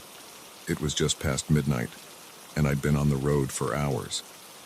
As a long-haul trucker, I was used to these endless nights, the hypnotic white lines of the highway stretching out before me. But something about this night felt different. The air was heavy, charged with an energy I couldn't quite explain. I'd pulled into the rest stop more out of habit than necessity. It was one of those small, isolated places you find dotting the highways.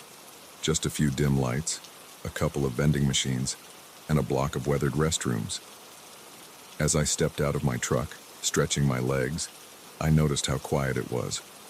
No other vehicles, no distant hum of traffic. Just the soft buzz of insects and the whisper of wind through the trees. That's when I saw her. A girl, couldn't have been more than 15 or 16, emerged from the shadows near the restrooms. Her clothes were dirty and torn, her hair a tangled mess. But it was her eyes that caught me, wide, frantic, filled with a terror that made my blood run cold. She approached me cautiously, like a wounded animal unsure whether to trust or flee. "Please," she said again, her voice barely audible. "You have to help me. I've been held. I escaped, but they'll be looking for me." My mind raced, trying to process what she was saying. Held? Escaped? Who were they? Part of me wanted to believe this was some kind of prank or misunderstanding, but the fear in her eyes, the trembling of her hands, this was real. "Okay," I said, trying to keep my voice calm and steady. "It's all right. You're safe now. Let's get you in my truck and we'll call the police." She nodded, relief flooding her face. But as we turned towards my truck, headlights suddenly cut through the darkness. A van pulled into the rest stop, its engine a low growl in the quiet night. The girl froze, her body tensing like a coiled spring. "It's them," she whispered, terror etching every syllable. I didn't stop to think. I grabbed her hand and we ran for my truck. I could hear car doors slamming behind us, footsteps on gravel. We reached my rig and I all but lifted the girl into the passenger seat before scrambling in myself. As I turned the key in the ignition, I got my first good look at our pursuers. 3 men were approaching, their faces hard, eyes glinting with a coldness that sent shivers down my spine. The one in front, a tall man with graying hair, called out in a voice that was surprisingly calm. "There's been a misunderstanding," he said, his tone almost friendly. "That's my daughter. She's not well, you see. Ran away from the hospital. We've been looking everywhere for her." I glanced at the girl. She was shaking her head frantically, tears streaming down her face. "He's lying," she choked out. "Please don't let them take me." In that moment, I had to make a choice. Believe this man with his calm demeanor and plausible story, or trust my gut and the terrified girl beside me. The decision took less than a heartbeat. I threw the truck into gear and peeled out of the rest stop, tires screeching on the asphalt. In my side mirror, I saw the men running back to their van. Within moments, they were behind us, headlights blazing. "Hold on," I told the girl as I pushed the accelerator to the floor. My rig wasn't built for speed, but I knew these roads. I had to hope that would be enough. For the next hour, we played a terrifying game of cat and mouse along the dark highway. The van stayed close behind us, no matter how I tried to lose them. The girl, who told me her name was Emily, filled me in on bits and pieces of her story between sobbing breaths. She'd been taken almost 2 years ago, snatched off the street in broad daylight. There were others, she said, girls and boys kept in a compound somewhere in the mountains. She'd managed to escape during a transfer, slipping away at a gas station and hiding in the woods until she found the rest stop. As she talked, my horror grew. This wasn't just a kidnapping. This was something larger, more organized. The kind of thing you hear whispers about but never want to believe is real. We were approaching a town when I saw the van pull alongside us. The passenger window rolled down, and I saw the barrel of a gun pointing straight at us.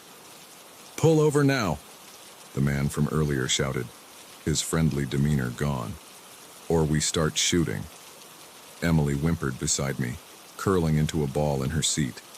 I knew our odds weren't good. My truck could take a beating, but all it would take was one lucky shot to blow out a tire, and we'd be done. That's when I saw it, a police station, just ahead on the right. It was a small town outfit, probably closed this time of night, but it was our best shot. "Hold on tight," I told Emily. Then, without warning, I yanked the wheel hard to the right. My truck plowed through the chain-link fence surrounding the police station's parking lot like it was made of paper. The van, caught off guard by my sudden move, screeched past us before slamming on its brakes. I didn't stop until we were right up against the front doors of the station. The crash had set off alarms, and I could already hear sirens in the distance. "Come on," I said to Emily, helping her down from the cab. "We're going to be okay now." The men from the van were out now, looking unsure. The one with the gun raised it, pointing it at us, but the sound of approaching sirens made him hesitate. It was the longest 2 minutes of my life, standing there with Emily huddled behind me, watching these men decide whether to shoot us or run. In the end, self-preservation won out. They piled back into their van and sped off, just as the first police car rounded the corner. What followed was a whirlwind of questions, statements, and barely contained chaos. Emily was taken to the hospital, and I spent hours talking to local cops and then FBI agents who showed up as the sun was rising. They found the compound Emily had told me about 3 days later.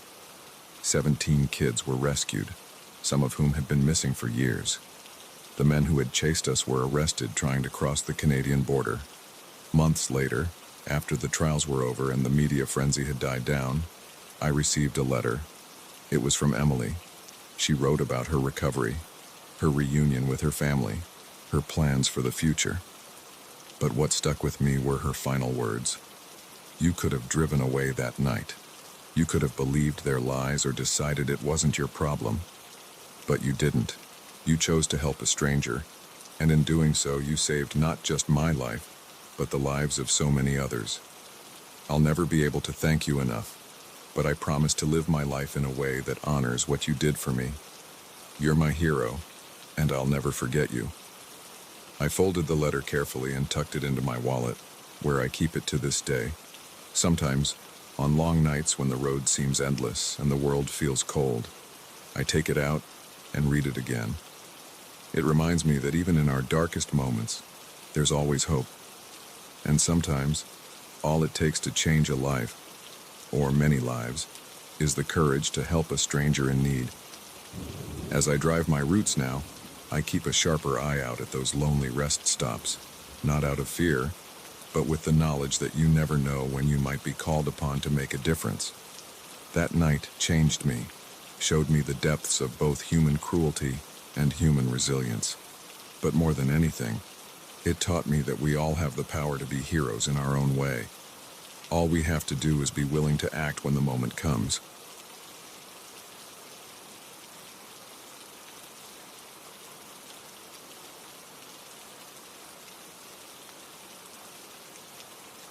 The key turned in the lock with an ominous click, and I knew we'd made a terrible mistake. What we thought was just another room in our new home was about to reveal a secret that would shatter our lives forever. As the door swung open, the musty air carried with it the whispers of a past we were never meant to uncover. We'd been so excited when we found the house, Sarah and I had been looking for months, trying to find the perfect place to start our family. This Victorian beauty, with its wraparound porch and intricate woodwork, seemed like a dream come true. Sure, it needed some work, but at that price, we couldn't pass it up. The realtor had been vague about the previous owners, mentioning only that the house had been in probate for a while. We didn't think much of it at the time. Old houses often came with complicated histories, and we were more focused on the future we were going to build there. The first few weeks were a whirlwind of moving boxes, painting walls, and planning renovations.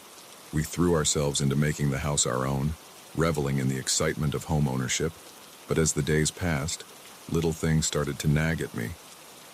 It was nothing major at first, just odd noises in the night, the feeling of being watched when I was alone in a room. I chalked it up to the unfamiliarity of a new place, the settling of an old house. Sarah teased me about being jumpy, but I could see the unease in her eyes too. Then we found the door.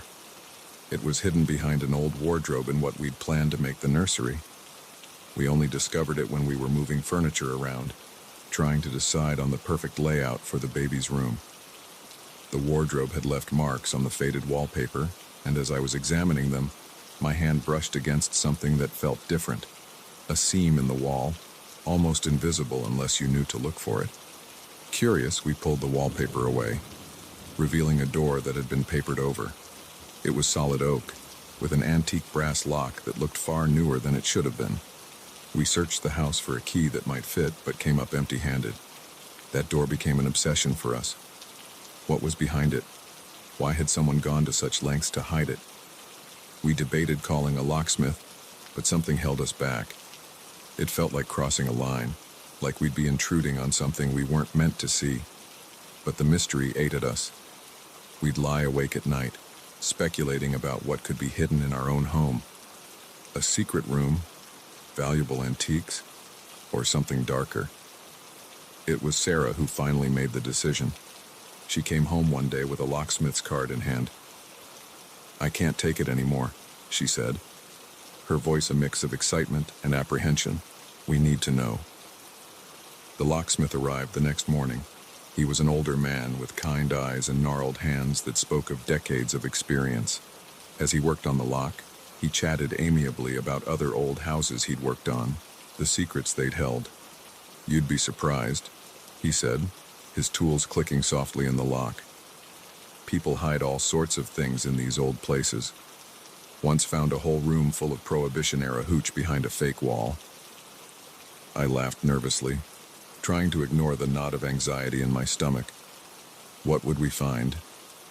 Part of me was thrilled at the prospect of uncovering some hidden treasure, but another part, a part I didn't want to acknowledge, was terrified of what might be waiting for us. The lock finally gave way with a soft click. The locksmith stepped back, a satisfied smile on his face. "There you go, folks. Whatever's in there, it's all yours now." Sarah and I exchanged a look. This was it. The moment of truth.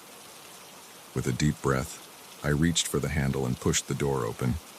The smell hit us first, musty and stale, with an underlying sweetness that turned my stomach. As our eyes adjusted to the gloom, shapes began to emerge from the darkness. Shelves lined the walls, crammed with books and strange objects I couldn't quite make out. In the center of the room stood a large table, its surface covered in papers and what looked like scientific equipment. But it was the far wall that drew our attention. There, illuminated by the weak light filtering in from the doorway, hung a giant corkboard, and pinned to it were photographs. Dozens of them, maybe hundreds, overlapping and crowding each other. As we stepped closer, the details came into focus, and I felt the blood drain from my face. The photos were of people, men, women, children, all ages and races, but they weren't normal photos. These people looked terrified, their faces contorted in fear or pain. Some were bound, others showed signs of injury, and beside each photo was a date and a set of notes in cramped, meticulous handwriting. "Oh my God," Sarah whispered, her hand clutching mine so tight it hurt. "What is this?" I couldn't answer. My eyes had landed on a familiar face among the photos. It was our next-door neighbor, Mrs. Carlson, the sweet old lady who had brought us a welcome pie when we first moved in. In the photo, her face was bruised, her eyes wide with terror. The date on the photo was from last year.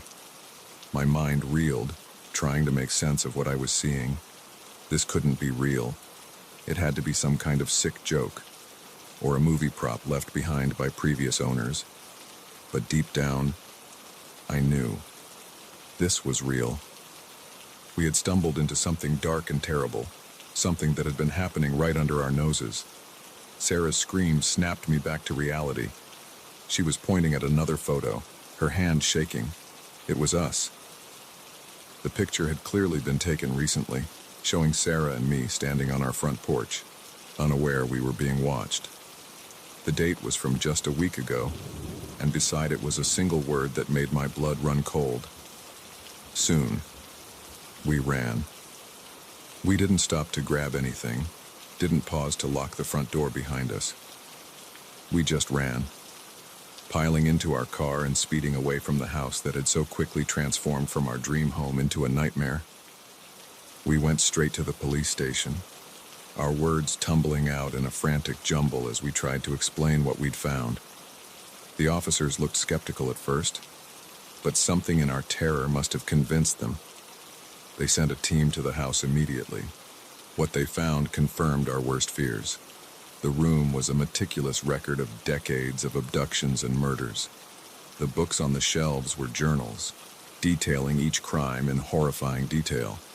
The equipment on the table was for processing victims, and in a hidden compartment beneath the floorboards, they found human remains. The investigation that followed turned our quiet neighborhood upside down.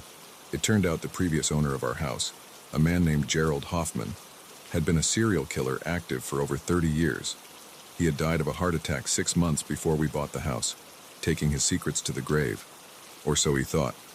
The case made national news. Families of long-missing persons finally got answers. Cold cases were solved, and our little town became synonymous with the horrors that had been hidden behind closed doors. As for Sarah and me, we couldn't stay. The house, once so full of promise, now felt tainted beyond redemption. We sold it for a fraction of what we'd paid, not caring about the financial loss. We just wanted to get away, to try and forget what we'd seen. We moved across the country, trying to outrun the nightmares that followed us. But some things you can't escape. I still wake up in cold sweats. The faces from those photographs burned into my memory. Sarah jumped at every unexpected noise, and the excitement we once felt about starting a family had been replaced by a deep-seated fear of the world we'd be bringing a child into. They say ignorance is bliss, and now I understand why. We had uncovered a truth too terrible to bear, a darkness that had been hiding in plain sight. Our innocence, our sense of safety in the world, had been shattered the moment that key turned in the lock. As I sit here, writing this down, I can't help but wonder, how many other houses hold similar secrets? How many other families are living their lives, blissfully unaware of the horrors that might be hidden behind their walls? I don't have answers. All I know is that sometimes, locked doors are locked for a reason, and some secrets, once revealed, can never be forgotten. Our new home is small, with no hidden rooms or mysterious locked doors, and that's exactly how we like it.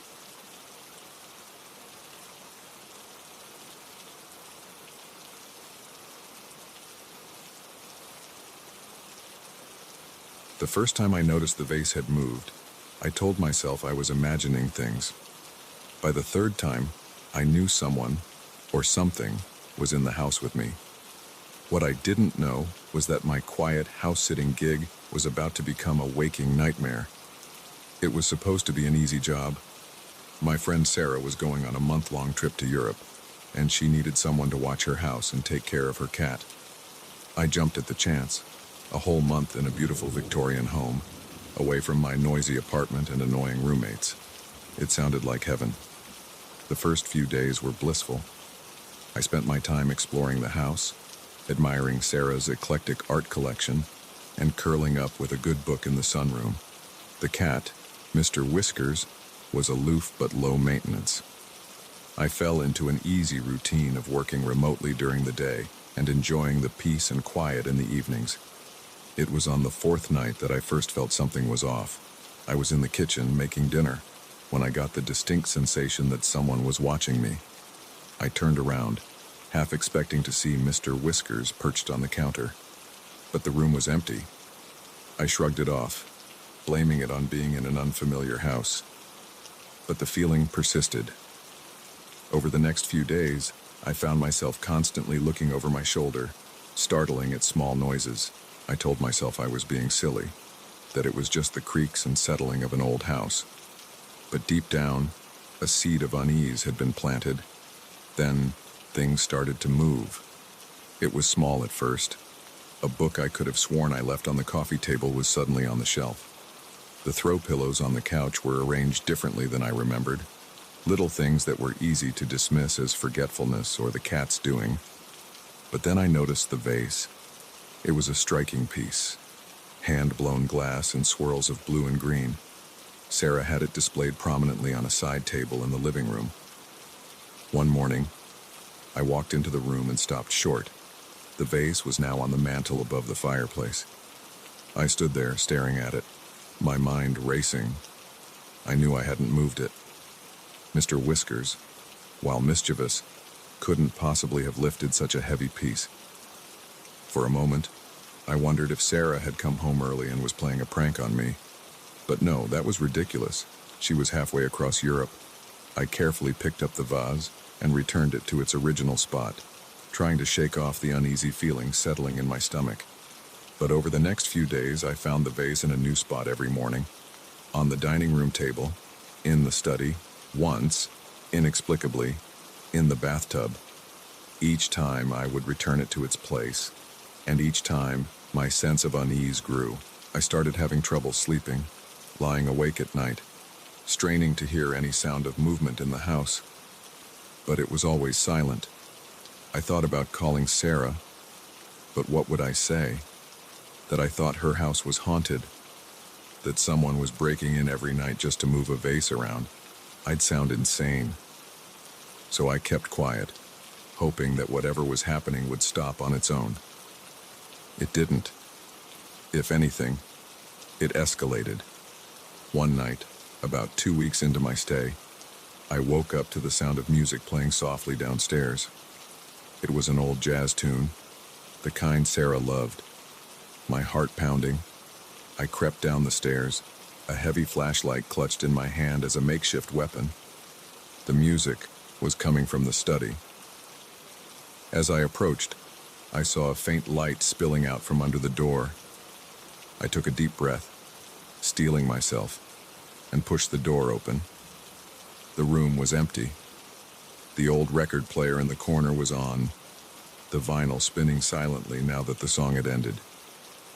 But what made my blood run cold was the chair behind the desk. It was turned to face the door, as if someone had just been sitting there, waiting for me. I backed out of the room, my hands shaking so badly I almost dropped the flashlight. I spent the rest of the night huddled in my bed, every creak of the house making me flinch. The next morning, in the harsh light of day, I tried to rationalize what had happened. Maybe I'd turned on the record player earlier and forgotten about it. Maybe the chair had always been facing that way, and I just hadn't noticed.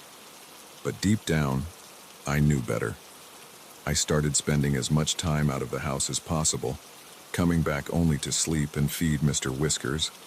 But even then, I couldn't escape the feeling of being watched. I'd wake up to find my belongings rearranged, doors I'd left open now closed ones standing open. One evening, I came home to find all the photos in the house turned face down, every single one. It took me an hour to go through the rooms, writing each frame with trembling hands. As I picked up the last one, a photo of Sarah and me from college, I noticed something that made my heart stop. In the reflection of the glass, just over my shoulder, I saw a figure standing in the doorway. I whirled around, but the doorway was empty. I ran through the house, checking every room, but I was alone. Or at least, visibly alone. That was the last straw. I couldn't stay in this house anymore. I didn't care if Sarah would be upset or if I sounded crazy. I needed to leave. I was in the bedroom, hastily shoving clothes into a bag, when I heard it. Footsteps, slow and deliberate, coming up the stairs. I froze, my heart pounding so hard I thought it might burst out of my chest. The footsteps stopped just outside the bedroom door.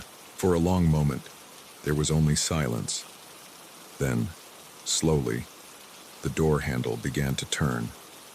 I couldn't move, couldn't breathe. The door swung open, revealing nothing. The hallway beyond was empty. But then, as if drawn by an invisible hand, my suitcase slid across the floor and out into the hall. The door slammed shut with a bang that made me jump. I was trapped. Whatever was in this house, it didn't want me to leave. Panic clawed at my throat as I searched for a way out. The window was too high to jump, and my phone had no signal. It hadn't for days, I realized with dawning horror. How had I not noticed that before? As I stood there, trying to figure out what to do, the temperature in the room suddenly dropped. My breath came out in visible puffs, and I could see frost forming on the windows. Then, words began to appear in the frost, as if written by an unseen finger. "Stay with us," I screamed. I couldn't help it. The sound tore from my throat, raw and primal. I threw myself at the door, twisting the handle frantically, but it wouldn't budge. Just when I thought I couldn't take any more, when I was sure I was about to lose my mind, everything stopped. The room warmed up, the frost disappeared, and the door swung open easily under my hand. I didn't wait to see what would happen next. I ran, barely pausing to grab my phone and keys before I was out the front door and in my car. I drove for hours, not caring where I was going, just needing to put as much distance between myself and that house as possible. When I finally stopped, somewhere in the next state, I had dozens of missed calls from Sarah. With shaking hands, I called her back. "Oh, thank God," she said when she answered. "I've been trying to reach you for days. Listen, I need you to get out of the house. Now." I laughed, a slightly hysterical sound. "I'm already gone." "Sarah, what the hell is going on in that house?" She was quiet for a moment. When she spoke again, her voice was heavy with guilt. "I'm so sorry. I should have told you before I left. The house, it's not normal. Things happen there that I can't explain. I thought maybe it would be different for you, that it was just me. I never should have asked you to stay there." "Why didn't you tell me?" I asked, my voice cracking. "Would you have believed me? I barely believe it myself, and I've lived there for years. I'm coming home. We'll figure this out. I promise." As I hung up the phone, I realized my hands had stopped shaking. The fear was still there, but it was overshadowed by a grim determination. Whatever was in that house and whatever had tried to keep me there, it wasn't over. Sarah was coming home, and we were going to get to the bottom of this. But one thing was certain. I was never setting foot in that house again. Some things, once seen, can't be unseen, and some presences, once felt, leave a mark that never quite fades. The house may have wanted me to stay, but I had chosen to run, and in doing so, I may have saved more than just my sanity. I may have saved my soul.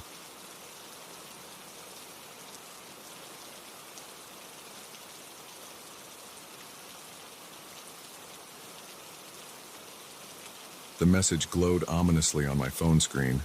"I see you." My heart skipped a beat as I glanced around the empty coffee shop. There was no one here who could have sent this. That's when I realized with growing horror that this wasn't just a wrong number or a prank. Someone was watching me, and they knew far more about me than any stranger should. It started innocently enough. A text from an unknown number asking if I was enjoying my latte. I brushed it off as a misdial, someone texting the wrong Alex. But then another message came through, commenting on the book I was reading. My blood ran cold as I realized this person could see me, knew exactly where I was and what I was doing. I gathered my things quickly, trying to appear calm while my mind raced. As I stepped out onto the busy street, my phone buzzed again. Heading home so soon, but the day's just getting started. I picked up my pace, weaving through the crowd, my eyes darting around, trying to spot anyone who might be following me. But everyone seemed absorbed in their own worlds, no one paying any particular attention to me. When I reached my apartment, I locked the door behind me, leaning against it as I tried to catch my breath. Surely I was safe here. But then another message came through. Nice place. I especially like the blue curtains in your bedroom. My stomach dropped. How could they know that? I'd only put those curtains up last week. I ran to the window, yanking the curtains closed, then did the same throughout the apartment. My hands were shaking so badly I could barely hold my phone. I thought about calling the police, but what would I tell them? That I was getting creepy text messages. They'd probably tell me to block the number and forget about it. But I knew this was more than just a random creep. This person knew things about me, things they shouldn't be able to know. Over the next few days, the messages kept coming. They knew when I left for work, what I ate for lunch, who I talked to. It was like they had access to every aspect of my life. I changed my phone number, but somehow they still found me. I stayed with friends, but the messages followed me there too. Having fun at Sarah's. Tell her I said hi. I became a nervous wreck, jumping at every notification, constantly looking over my shoulder. My friends started to worry, telling me I was being paranoid. But how could I explain to them the terror of knowing someone was watching your every move? After a week of this psychological torture, I decided I had to do something. I couldn't live like this anymore. I messaged back for the first time, "Who are you? What do you want?" The response came almost immediately. "I want you to know how it feels. To have your privacy invaded, your life laid bare for someone else's amusement." I stared at the message, confused. What did they mean? Had I done something to deserve this? And then it hit me. A memory from years ago. A stupid mistake I'd made in college. I'd been part of a group that hacked into the school system, accessing private information about other students. We thought it was just a harmless prank, a way to show off our tech skills. But for some of those students, it had been devastating. Relationships had been ruined, reputations damaged. We'd been caught eventually, but I'd managed to avoid any serious consequences. I'd put it behind me, tried to forget about it. But someone hadn't forgotten. Someone had been waiting, planning their revenge. With shaking fingers, I typed out a response. "Jamie, is that you?" The pause before the next message came felt like an eternity. Finally, my phone buzzed. "So you do remember. I'm impressed." Jamie had been one of the students most affected by our hack. He'd left the school shortly after and I'd never known what happened to him. Now I knew. He'd been honing his skills, waiting for the perfect moment to turn the tables. "I'm sorry," I typed, the words feeling inadequate even as I sent them. "What we did was wrong. I know that now." "Sorry doesn't undo the damage," came the reply. "But it's a start." Over the next hour, Jamie and I messaged back and forth. I learned how he'd been tracking me, using a combination of hacked security cameras, GPS data from my phone, and information gleaned from my social media accounts. It was both impressive and terrifying. "Why now?" I asked. "Why wait all these years?" "I needed time," Jamie replied. "Time to learn, to plan, and I wanted you to have something to lose. A life you valued, privacy you took for granted." I couldn't argue with that. The past week had shown me exactly how precious privacy was, how vulnerable we all were. "What happens now?" I asked, dreading the answer. There was a long pause before Jamie's response came through. "That depends on you. I could release everything I've gathered. Every embarrassing moment, every private conversation. I could destroy your life the way you helped destroy mine." My heart was pounding as I waited for the next message. "Or," Jamie continued, You could help me. Help you how? I asked, not sure I wanted to know the answer. There are others from our group who never faced consequences, and there are people out there right now doing what we did, thinking it's just a game. They need to be stopped.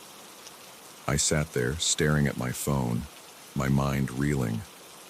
Was Jamie suggesting we become some kind of digital vigilantes? It sounded crazy, dangerous even, but a part of me, the part that had been racked with guilt all these years, saw it as a chance for redemption. If I help you, I typed slowly, will you stop watching me? Delete everything you've gathered. Yes, came the immediate reply.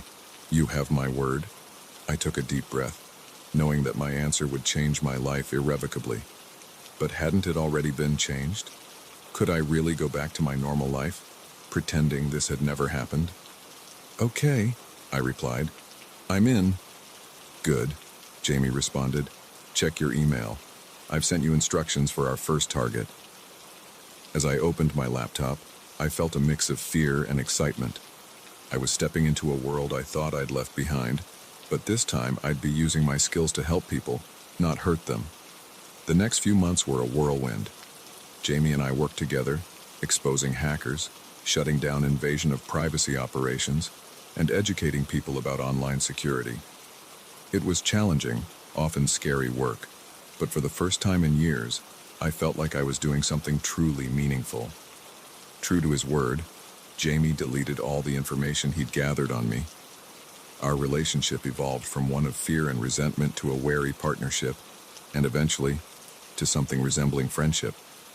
Looking back now, I can't help but marvel at how much my life has changed.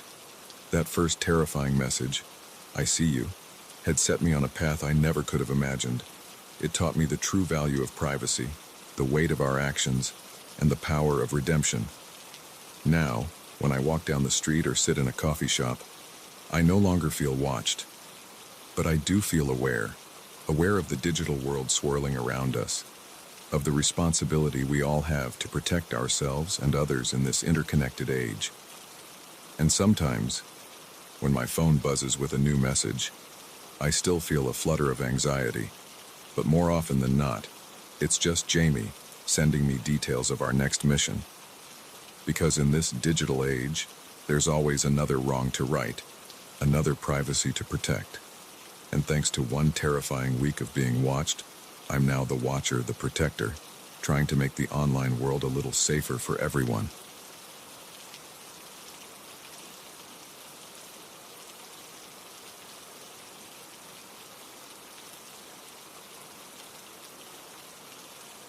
The moment we pulled into the driveway of that isolated farmhouse, I knew something was terribly wrong. The flicker of movement behind a curtain, the eerie silence that blanketed the property, it all screamed danger. But with our car sputtering its last and night falling fast, we had no choice but to approach. Little did we know, we were walking straight into a trap that would test the limits of our survival instincts. It had started as a fun road trip. My girlfriend, Lisa, and I had been dating for 6 months, and we thought a weekend getaway would be the perfect way to celebrate. We'd chosen a quaint bed and breakfast about 4 hours from the city, nestled in the countryside. The drive had been beautiful, all rolling hills and picturesque farms. But as the sun began to set, things started to go wrong. First, our GPS lost signal, leaving us relying on the spotty directions I remembered from the map. Then, the car started making an ominous rattling noise. We pressed on, hoping to make it to our destination before anything serious happened. We didn't make it. About an hour from where we thought our BB should be, the car gave a final sputtering gasp and died. We coasted to a stop on the side of a narrow country road, surrounded by fields and forests, with no signs of civilization in sight. Great, Lisa sighed, leaning back in her seat. What now? I pulled out my phone, but as expected, there was no signal. I guess we start walking, I said, trying to sound more confident than I felt. There has to be a house around here somewhere. Maybe they'll have a phone we can use. We grabbed our jackets and a flashlight from the trunk and set off down the road. The sun was sinking fast, casting long shadows across the landscape. An unseasonably cold wind had picked up, and I could feel Lisa shivering beside me. We'd been walking for about 20 minutes when we saw it, a dirt driveway branching off from the main road, leading to a large farmhouse set back from the road. Light glowed in a couple of windows, and an old pickup truck was parked out front. It looked like our best hope. As we turned up the driveway, that's when I first felt it, a sense of unease that settled in the pit of my stomach. The house looked normal enough, a typical old farmhouse with peeling white paint and a wraparound porch. But something about it felt off. I couldn't put my finger on what it was, but every instinct I had was screaming at me to turn around. But we were cold, tired, and out of options, so we pressed on. We were about halfway up the driveway when I saw the curtain move. Just a slight twitch, but enough to tell me someone was watching us approach. I squeezed Lisa's hand, trying to convey reassurance I didn't feel. We reached the porch steps and I took a deep breath before knocking on the door. For a long moment, there was silence. Then, slowly, we heard footsteps approaching. The door creaked open, revealing a man in his 60s, with weathered skin and sharp blue eyes that seemed to look right through us. "Can I help you?" he asked, his voice gruff. I explained our situation, the broken-down car, the lack of cell service, our need to use a phone. As I talked, I noticed the man's eyes flicking between us, assessing. It made me nervous, but I chalked it up to natural suspicion of strangers. Finally, he nodded. "All right, come on in. Phone's in the kitchen." We stepped inside, and I immediately felt the hairs on the back of my neck stand up.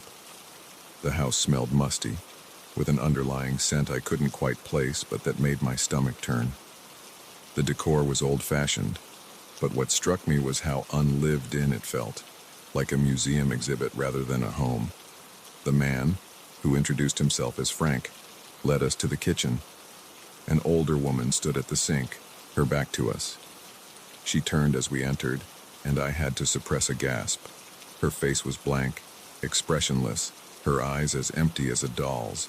"This is my wife, Martha," Frank said. Martha didn't speak, just nodded slightly. Frank pointed to an old rotary phone on the wall. "There you go. You can call for a tow, but it might be a while before they can get out here. Roads can be tricky at night." I thanked him and moved to the phone, while Lisa stood awkwardly by the door. As I dialed, I noticed Frank watching me intently. I tried to focus on my conversation with the tow company, but I couldn't shake the feeling of his eyes boring into me. The news wasn't good. The earliest they could get to us was morning. When I hung up and relayed this to Lisa, I saw a flash of fear in her eyes. Frank cleared his throat. "Well, can't have you waiting out in the cold all night. We've got a spare room upstairs. You're welcome to it." Every instinct I had was screaming at me to refuse, to get out of this house and taking our chances on the road. But one look at Lisa's pale face and I knew we didn't have much choice. It was fully dark now, and cold. We had no idea how far it was to the next house. "That's very kind of you," I said, forcing a smile. "We really appreciate it." Frank nodded, a smile spreading across his face that didn't reach his eyes. "It's no trouble. We don't get many visitors out here. It'll be nice to have some company." He showed us upstairs to a small bedroom. Like the rest of the house, it felt untouched, as if no one had slept there in years. "Bathrooms down the hall," Frank said. "Sleep tight." The way he said it sent a chill down my spine. As soon as he left, Lisa turned to me, her eyes wide. "We can't stay here," she whispered. "Something's not right." I nodded, relieved she felt it too. "I know, but we don't have many options right now. Let's just try to get through the night. We'll leave first thing in the morning." We lay down on the bed fully clothed, too nervous to change or get under the covers. Neither of us slept. Every creak of the old house, every gust of wind outside the window, had us on edge. It was just past midnight when we heard it. Footsteps in the hallway, slow and deliberate. They paused outside our door. I held my breath, my arm tightening around Lisa. After what felt like an eternity, the footsteps moved on. "We need to get out of here," Lisa whispered, her voice trembling. I nodded. "Okay, let's go," quietly. We crept to the door, easing it open. The hallway was dark, but I could make out the stairs at the end.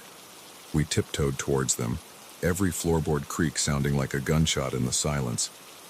We were halfway down the stairs when a floorboard let out a particularly loud groan. Suddenly, a light flicked on downstairs. "Going somewhere?" Frank's voice called out. Abandoning all pretense of stealth, we ran. We burst out the front door and into the cold night air. But as we reached the bottom of the porch steps, we realized our mistake. We had no idea which way led back to the main road. "This way," I said, choosing a direction and pulling Lisa along. We ran across the overgrown yard, the tall grass whipping at our legs.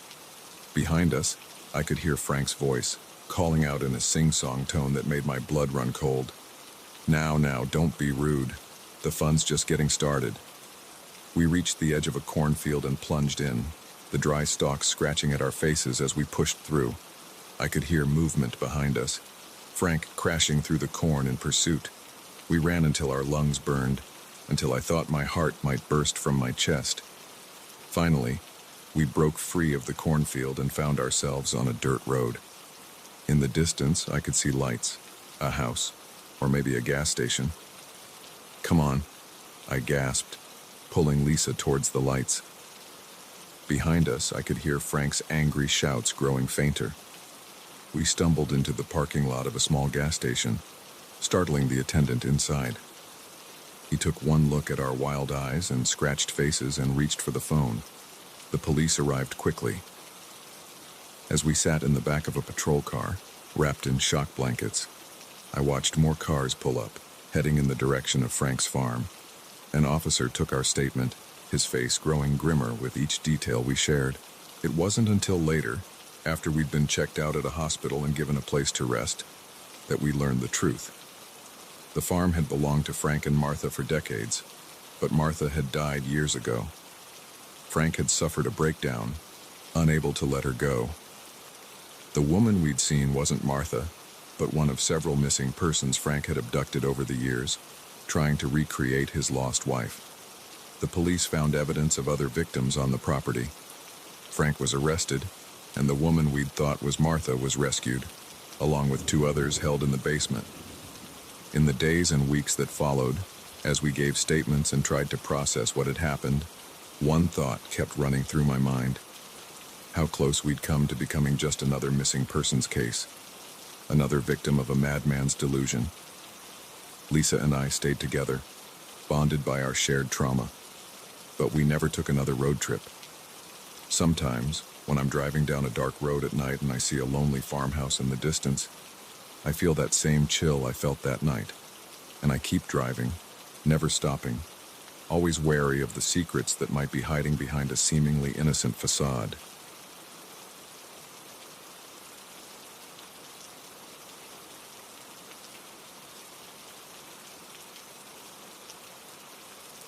The scratching sound came again, faint but unmistakable. My blood ran cold as I realized it was coming from inside my closet. I was alone in my apartment, and that closet door had been firmly shut when I went to bed.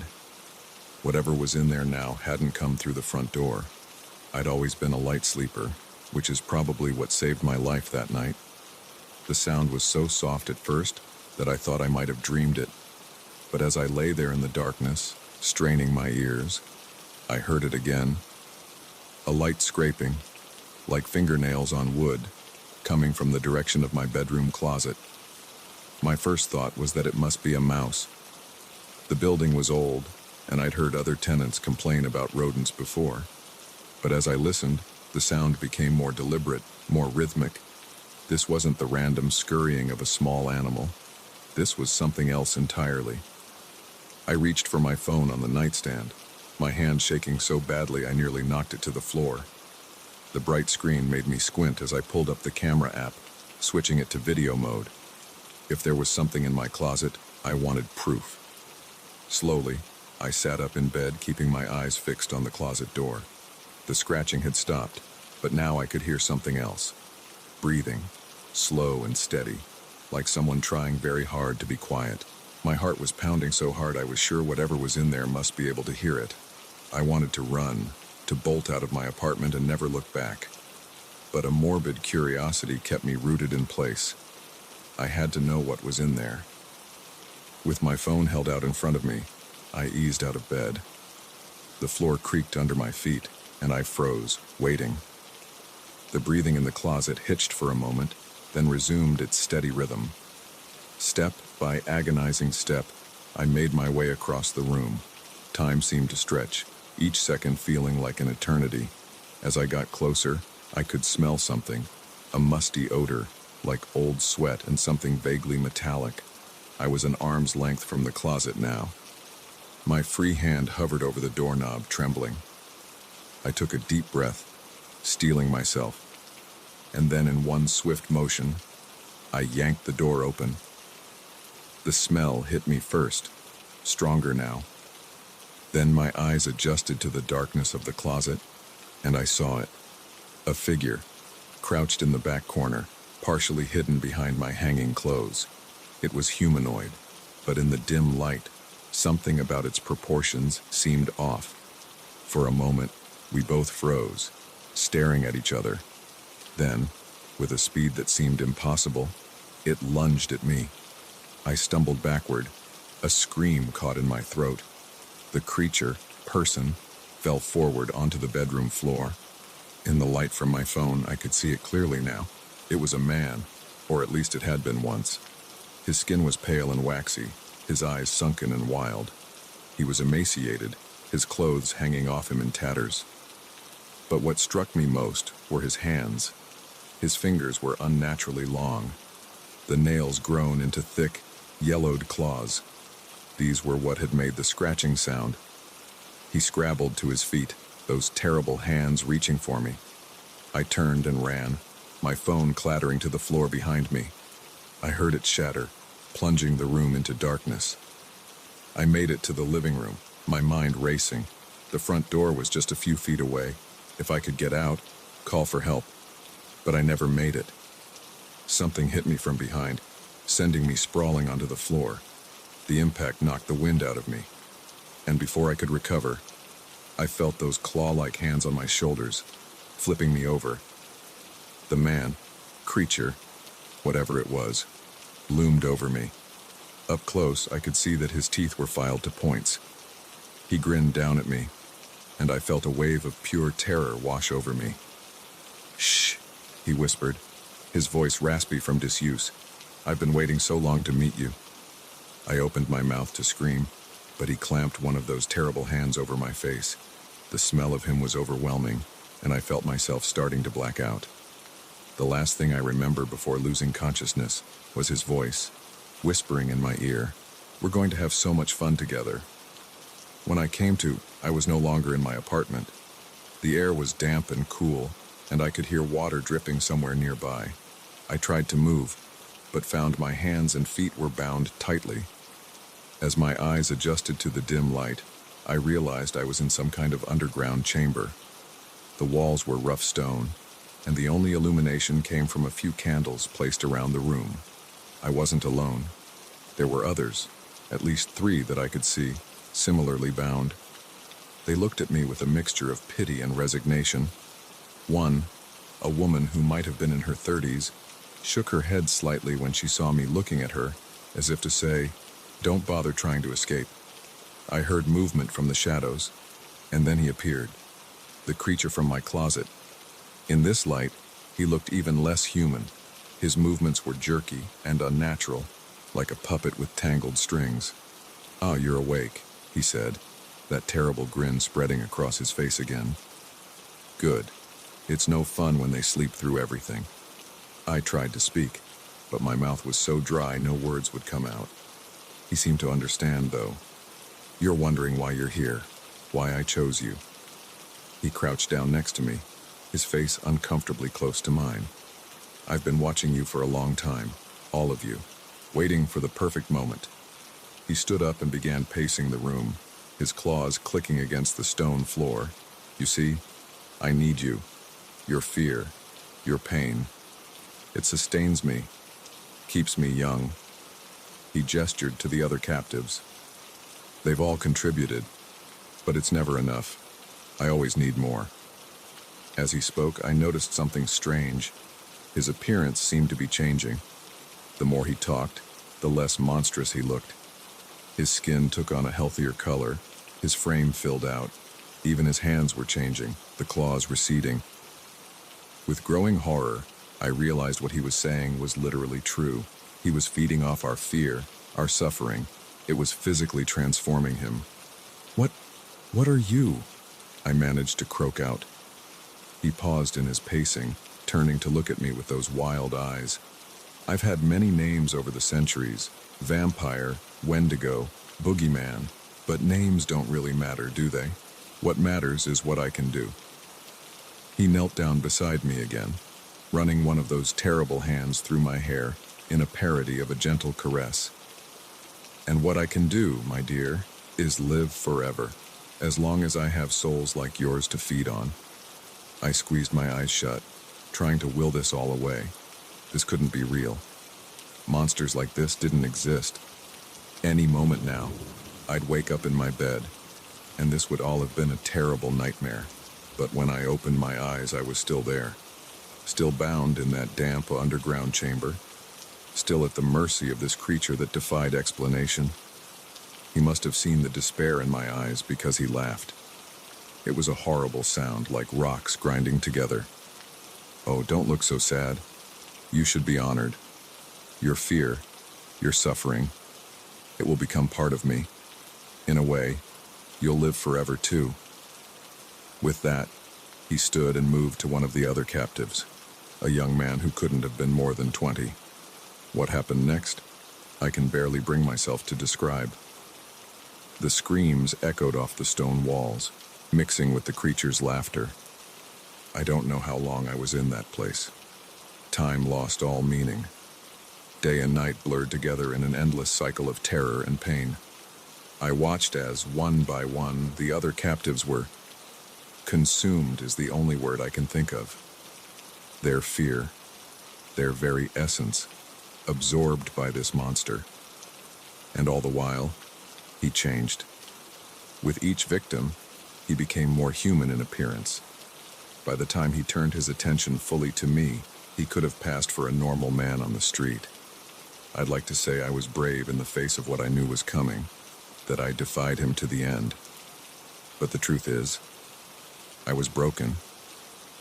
When he finally approached me, that familiar, terrible grin on his now handsome face, I didn't fight. I didn't scream. I just closed my eyes and waited for it to be over. But something strange happened, just as I felt his hands on me. There was a commotion from above. Shouts, the sound of splintering wood. The creature's head snapped up, his eyes wide with an emotion I hadn't seen from him before. Fear. What happened next is a blur in my memory.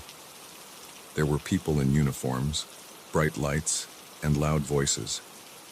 I remember being carried out of that underground hell, seeing sunlight for the first time in what felt like years. I later learned that a neighbor had called the police after hearing strange noises from my apartment on the night I was taken. It had taken them weeks to track us down, following a trail of similar disappearances across the country. They never found the creature. In the chaos of the raid, he had somehow slipped away. The police assured me he couldn't have gotten far, that they would find him. But I knew better. He had been doing this for centuries. He would go to ground, wait until the hunt died down, and then he would start again. Sometimes, late at night, I still hear that scratching sound. I know it's just my imagination, my mind playing tricks on me. But I can't help but wonder, is he out there, watching, waiting for the perfect moment to strike again? And I realized that in a way, he was right. A part of me will live forever. The part that will always be looking over my shoulder, always listening for that telltale scratch in the night. Because I know the truth now. Monsters are real, and sometimes they look just like us.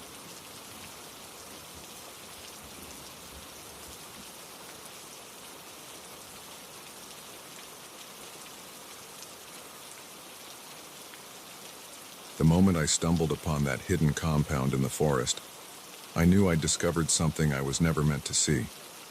The air grew thick with tension, and a chill ran down my spine as I realized that my life was about to change forever if I managed to survive the next few hours. I've always been an avid hiker, spending most of my weekends exploring the vast wilderness near my home. This particular Saturday started like any other. I packed my usual gear, water, snacks, first aid kit, and set out at dawn, eager to tackle a new trail I'd recently discovered on an old map. The trail was more overgrown than I expected, barely visible in some places, but I pressed on, enjoying the challenge and the sense of being truly off the beaten path. It was nearing midday when I realized I'd strayed from the trail entirely. I wasn't particularly worried. I had my compass and knew the general direction back to my car, so I decided to press on a bit further before turning back, curious to see what lay beyond the next ridge. That's when I saw it. At first, it was just a glint of metal through the trees, so out of place in the dense forest that I thought I must be imagining things. But as I moved closer, ducking under low-hanging branches and pushing through thick underbrush, I realized I wasn't seeing things. There, nestled in a small valley, was a compound. High metal fences topped with barbed wire encircled a cluster of nondescript buildings. The structures were low and gray, with few windows. They could have been warehouses or barracks. What struck me most was how new everything looked. This wasn't some long-abandoned military installation or forgotten research station. This place was active, and clearly not meant to be found. I crouched behind a large fallen tree, my heart racing as I tried to make sense of what I was seeing. There were people moving around inside the compound, dressed in what looked like uniforms, but I was too far away to make out any details. I fumbled for my phone, thinking I should take a picture, but of course there was no signal this deep in the woods. That's when I heard it, the unmistakable sound of a twig snapping behind me. I whirled around, my breath catching in my throat. There, not 10 feet away, stood a man in camouflage, a rifle pointed directly at my chest. "Don't move," he said, his voice low and steady.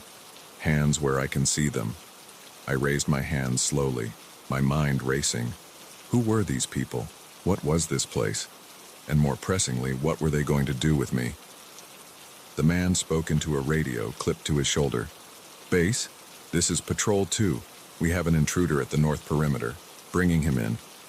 My stomach dropped at those words. Bringing him in? This was bad. Very bad. "Stand up slowly," the man ordered. I complied, my legs shaky beneath me. "Now walk, and don't try anything stupid." He marched me down the hill towards the compound. As we got closer, I could see more details. The fence was at least 15 feet high, with cameras placed at regular intervals. A gate slid open as we approached, and 2 more armed men came out to meet us. "Where did you find him?" one of them asked my captor. "Up on the ridge." He was watching the compound. The 2 newcomers exchanged a look that made my blood run cold. Without another word, they grabbed my arms and led me into the compound. The inside was a flurry of activity. People in lab coats rushed between buildings, carrying folders and equipment. Armed guards patrolled the perimeter. And everywhere, there was an air of urgency, as if everyone was working against some unseen clock. I was led to one of the larger buildings and taken inside. The interior was stark and clinical, reminiscent of a hospital but with an underlying sense of menace. They brought me to a small, windowless room and ordered me to sit in a metal chair bolted to the floor. For what felt like hours, I sat there alone, my mind conjuring up increasingly terrifying scenarios. Were they going to kill me? Imprison me? What was this place? And what were they doing here that required such secrecy? Finally, the door opened. A woman entered, her sharp features accentuated by her severely pulled-back hair. She sat across from me, placing a folder on the table between us. "Who are you?" she asked, her voice clipped and businesslike. "And what are you doing here?" I explained about my hike, how I'd gotten lost and stumbled upon the compound by accident. As I talked, she watched me with an unnerving intensity, as if trying to peer into my very thoughts. When I finished, she was silent for a long moment. Then she opened the folder and pulled out a photograph. It was me, on the ridge, taken just before I was captured. "You understand," she said, "that this puts us in a very difficult position. You've seen things you were never meant to see." I swallowed hard. "I don't know what this place is, and honestly, I don't want to know. If you just let me go, I swear I won't tell anyone about this. I'll forget I ever saw anything." She smiled, but it didn't reach her eyes. "I'm afraid it's not that simple. You see, what we're doing here, it's bigger than you can imagine, bigger than all of us. We can't risk exposure, not when we're so close." "Close to what?" The words were out of my mouth before I could stop them. She stood up abruptly. "That's not your concern. What you need to concern yourself with now is cooperation. The more you cooperate, the easier this will be for you." With that, she left, leaving me alone with my growing fear and confusion. Over the next few days, at least I think it was days, it was hard to keep track of time in that windowless room. I was questioned repeatedly. They wanted to know everything about me: my job, my family, my friends. They were particularly interested in whether I'd told anyone about my hiking plans. In between interrogations, I caught glimpses and overheard snippets that only deepened the mystery. I heard mentions of the subject and the breakthrough. Once, I saw a group of scientists rushing a covered gurney between buildings, an inhuman screech emerging from beneath the sheet. On what I think was the third day, everything changed. I was woken in the middle of the night by alarms blaring throughout the compound. Through my door, I could hear shouting and the sound of running feet. Suddenly, my door burst open. It was one of the guards, but he looked terrified. "We have to go," he said, grabbing my arm. "It's loose." "What's loose?" I asked as he dragged me into the hallway, but I didn't need him to answer. Down the corridor, I saw it. A creature that defied description. Part animal, part something else. It moved with unnatural speed, lashing out with claws and teeth at anyone in its path. The guard pulled me in the opposite direction, toward an emergency exit. We burst out into the night air, alarms still blaring behind us. The compound was in chaos. Fires had broken out in several buildings, and I could hear gunfire and screams. "Run!" the guard yelled, pushing me toward the perimeter fence. "There's a break in the fence about half a mile east. Get out of here and don't look back." I didn't need to be told twice. I ran, my lungs burning, my legs pumping harder than they ever had before. Behind me, I could hear the sounds of destruction growing fainter, but I didn't slow down. I found the break in the fence and squeezed through, ignoring the sting as the wire caught and tore at my clothes and skin. Once on the other side, I kept running, not caring about direction, just needing to put as much distance between myself and that nightmare as possible. It was nearly dawn when I finally stopped. Collapsing against a tree, my body pushed well past its limits. As I sat there, gasping for breath, the full weight of what I'd witnessed came crashing down on me. I had stumbled upon something beyond my wildest imagination. A secret facility, hidden in the woods, where they were doing... what? Creating monsters. Experimenting with things that should never see the light of day. And now, it had all gone horribly wrong. As the first rays of sunlight began to filter through the trees, I made a decision. I couldn't just disappear, couldn't let what I'd seen remain a secret. Whatever was going on in that compound, whatever had escaped, the world needed to know. With shaky legs, I stood and began walking. I didn't know exactly where I was, but I knew I had to find my way back to civilization. I had a story to tell, a warning to give. And I knew that from this moment on, my life would never be the same. As I walked, I couldn't shake the feeling that I was being watched. Was it just paranoia after what I'd been through? Or was something out there following me, waiting for the right moment to strike? I quickened my pace, knowing that this was just the beginning of a much larger, much more terrifying story. And somehow, against all odds, I had become a part of it.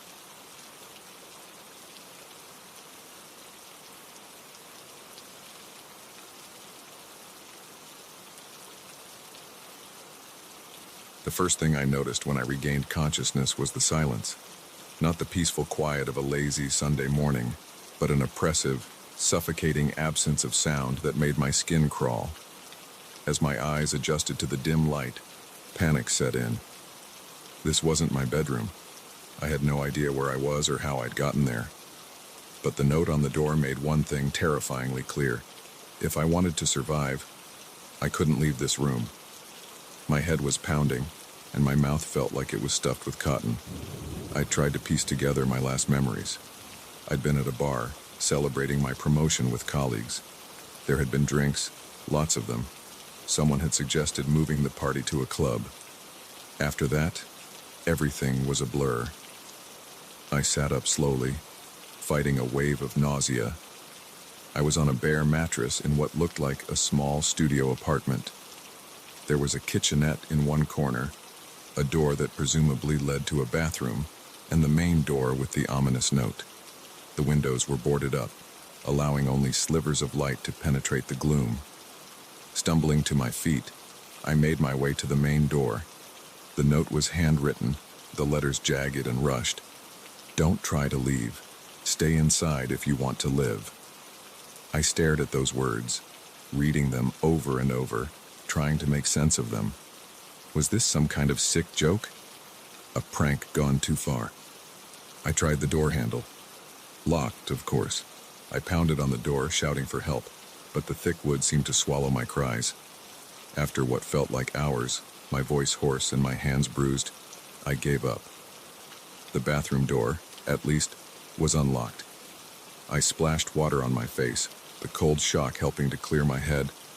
As I looked in the mirror, I noticed something that made my blood run cold. There was a small puncture mark on my neck, surrounded by a bruise. I'd been injected with something. That realization sent a fresh wave of panic through me. I tore through the apartment, searching for my phone, my wallet, anything that might help me figure out what was going on or call for help. But all my belongings were gone. The kitchenette was stocked with non-perishable food and bottled water, enough to last for weeks if I rationed it carefully. The cupboards also contained basic medical supplies and some clothes that looked like they would fit me. Whoever had put me here had planned for a long stay. As the initial shock wore off, my mind raced with questions. Who had done this? Why me? And what was outside that door that was so dangerous I needed to be warned not to leave? I spent that first day alternating between trying to find a way out and straining my ears for any sound from outside. But the silence remained unbroken, and every potential escape route led to a dead end. The windows were not only boarded but seemed to be bricked up behind the boards. The vents were too small for even a child to crawl through. I was well and truly trapped. Night fell, or at least I assumed it did. It was hard to tell with no view of the outside world. I couldn't sleep. Every time I closed my eyes, I imagined someone or something creeping into the room. Instead, I sat with my back against the wall, staring at the door, waiting. The next few days passed in a haze of fear and confusion. I tried to keep track of time, but with no sunlight and no clocks, the hours blurred together. I rationed the food and water, not knowing how long I'd need to make it last. I exercised to keep my mind occupied, paced the small space until I had memorized every crack in the walls. On what I thought was the fourth day, I heard it, a sound from outside, faint at first, but growing louder. Footsteps. My heart raced as they approached the door. Then, a soft thud as something was placed outside. The footsteps retreated. I waited, barely breathing, for what felt like hours before I dared to approach the door. There was no mail slot, no way to see what had been left. But now there was a new note. Food and water outside. Wait 30 minutes after delivery before opening door. Close immediately. Do not attempt to leave or make contact. My hands shook as I read the note. This was my chance. I could open the door, maybe see who had put me here, find a way to escape. But the warning on the first note echoed in my mind. Stay inside if you want to live. I waited, counting the seconds, warring with myself over what to do. When 30 minutes had passed, I took a deep breath and turned the handle. It was unlocked. I opened the door just a crack, peering out into a dimly lit hallway. There was a box on the floor, filled with more food and water. But what caught my eye was the wall opposite my door. It was covered in newspaper clippings and photographs. In the brief moment before I lost my nerve and slammed the door shut, one headline burned itself into my brain. Outbreak spreads. Major cities quarantined. My mind reeled. Outbreak? Quarantine? Was that why I was locked in here? But why me? Why like this? The food and water lasted another week. Each day, I became more desperate for information, for human contact, for anything to break the maddening silence and isolation. I started talking to myself, carrying on conversations with imaginary companions just to hear a voice. Then, on the 10th day, or was it the 11th, everything changed. I woke to the sound of alarms blaring, harsh, mechanical wails that cut through the silence like a knife. For a moment, I was elated. Sound, action, maybe rescue. But then I heard something else. Screams, distant at first but growing closer. And underneath the screams, another sound. A low, guttural growl that raised the hair on the back of my neck. The door handle began to rattle violently. Something was trying to get in. No, not something. Someone. I could hear them now, their labored breathing, their fists pounding on the wood.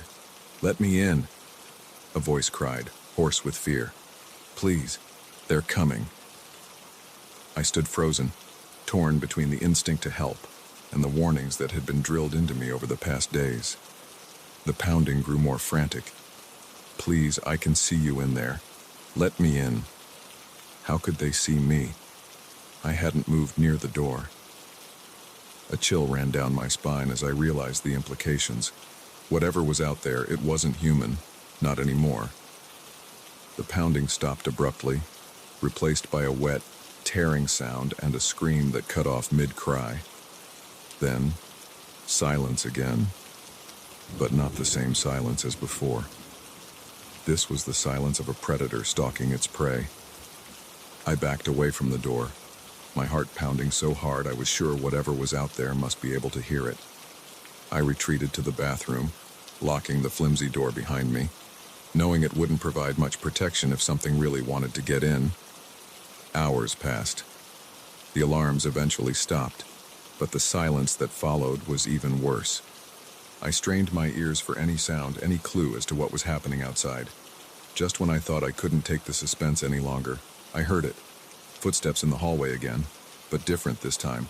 Measured, deliberate. They stopped outside my door. "Hello?" a voice called.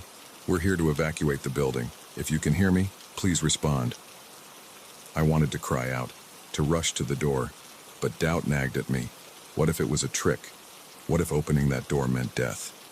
"This is your last chance," the voice said. "We're leaving in 5 minutes. If you can hear this, knock 3 times on the door." I stood, my legs shaking.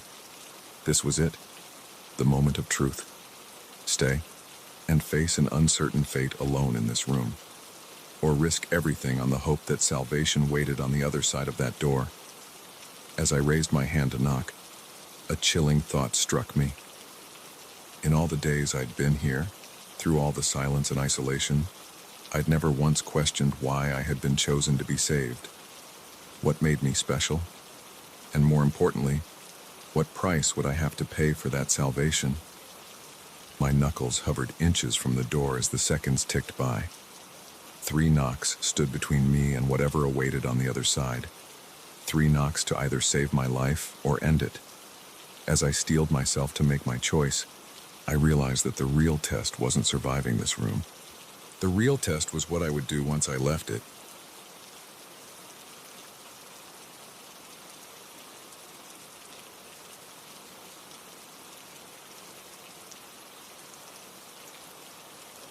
The smell hit me first, a sickly sweet odor that clung to the back of my throat and made my stomach churn. As I stood in Mr. Johnson's living room, surrounded by stacks of old newspapers and unwashed dishes, I knew something was terribly wrong.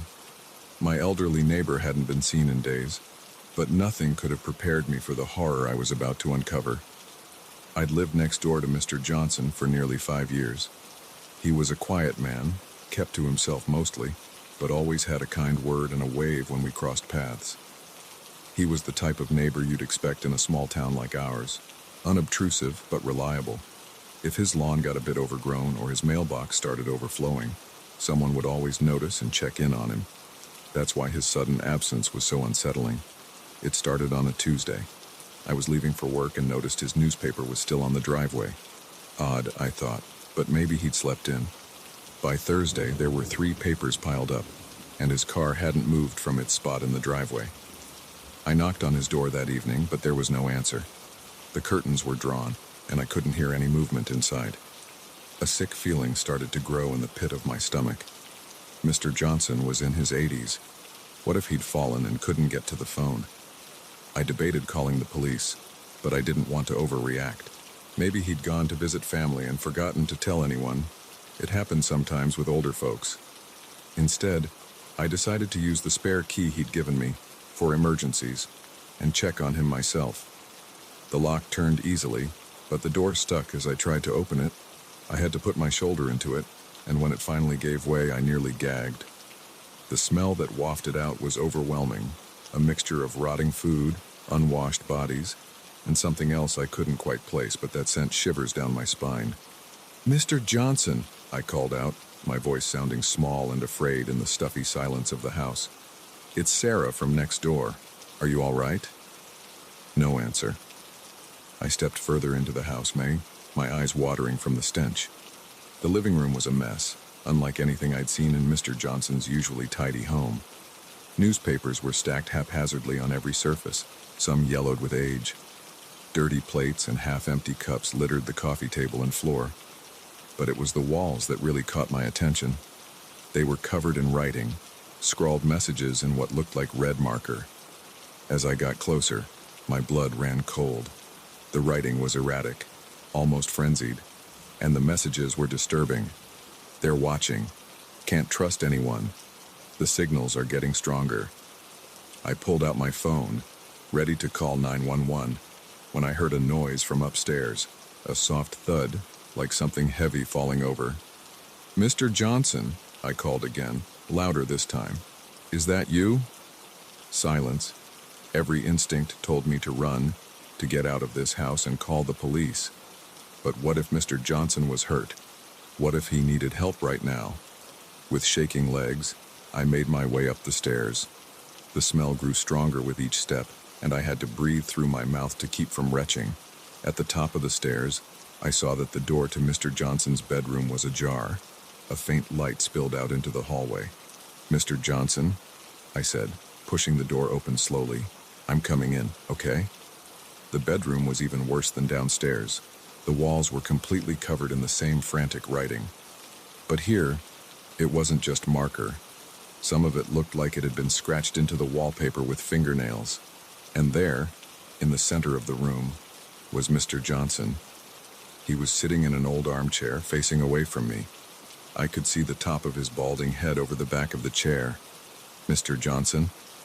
My voice was barely a whisper now. "Are you all right?" I took a step closer, and that's when I saw it. A dark stain on the carpet, spreading out from beneath the chair. My mind didn't want to process what I was seeing, but I knew. Oh God, I knew.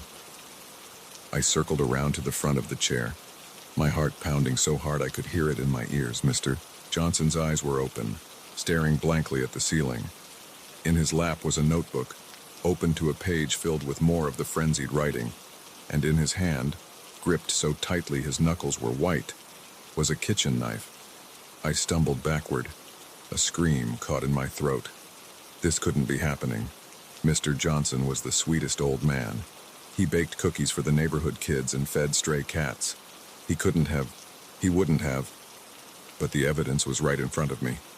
Mr. Johnson had taken his own life, surrounded by the ravings of a mind that had clearly slipped into paranoia and delusion.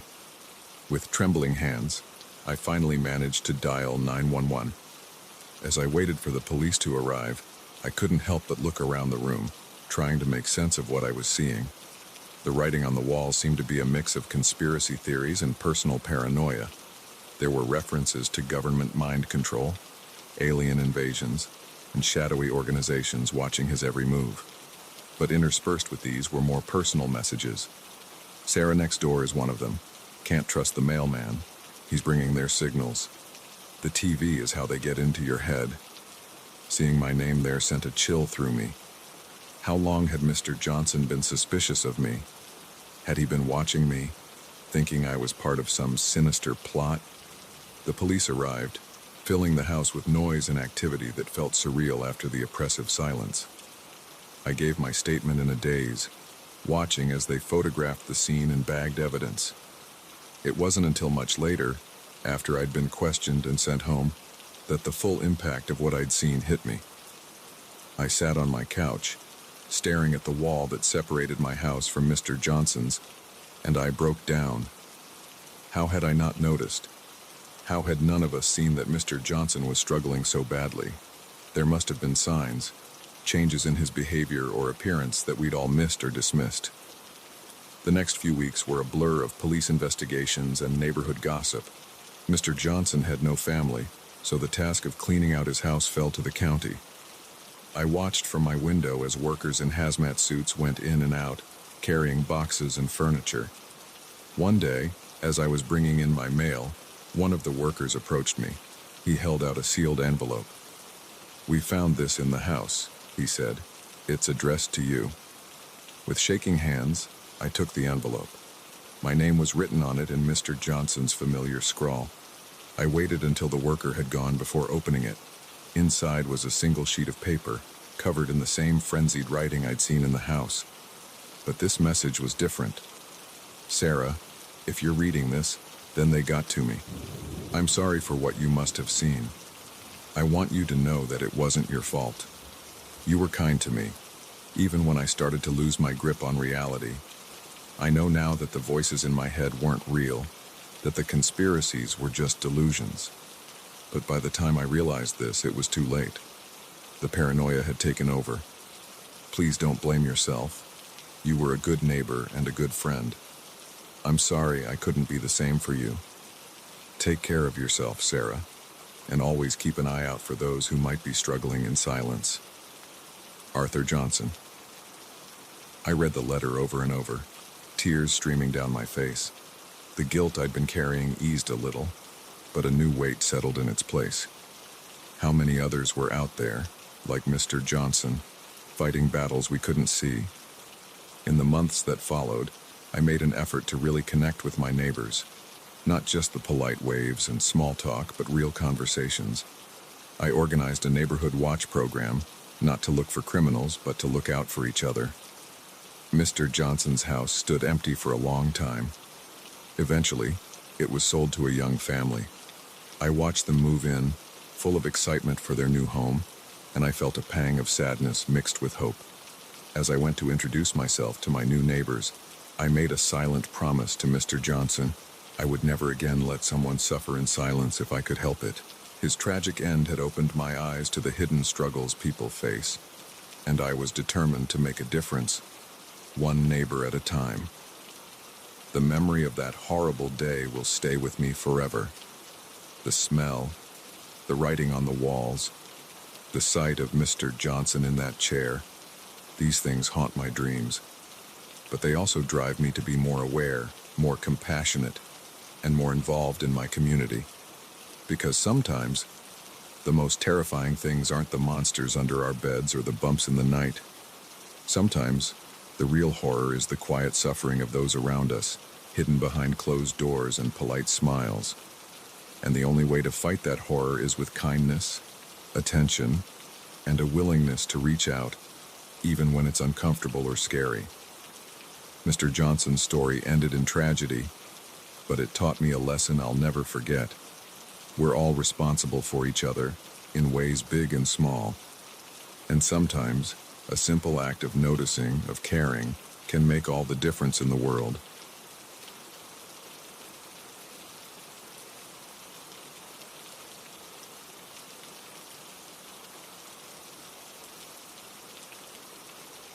The moment I saw them pull into the parking lot, I knew this wasn't going to be an ordinary night shift. There was something off about the way they moved, the way they watched the station. As the hours ticked by and they showed no signs of leaving, a knot of dread began to form in the pit of my stomach.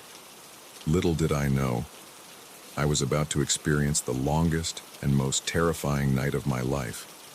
I'd been working the graveyard shift at Pete's Gas Go for about 6 months. It was a small station on the outskirts of town, just off the highway. Most nights were quiet.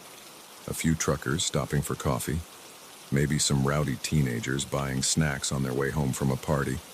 Nothing I couldn't handle. That night started like any other. I clocked in at 11 p.m., relieving the evening guy, Mike. We did our usual handover, counting the till, checking inventory, the usual small talk. "Quiet night?" I asked, stifling a yawn. Mike nodded. "Yeah, dead as a doornail. Though," he hesitated, glancing out the window. "There's been a car sitting across the street for a couple hours now. Probably nothing, but keep an eye out, yeah." I followed his gaze.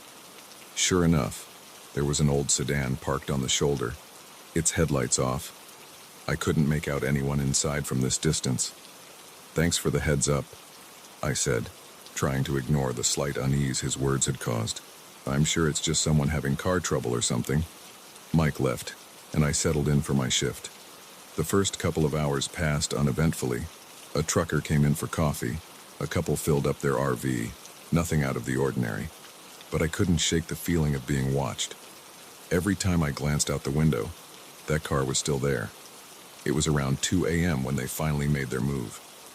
3 men got out of the car and walked towards the station. Even from a distance, I could tell something was off. Their movements were too deliberate, too coordinated.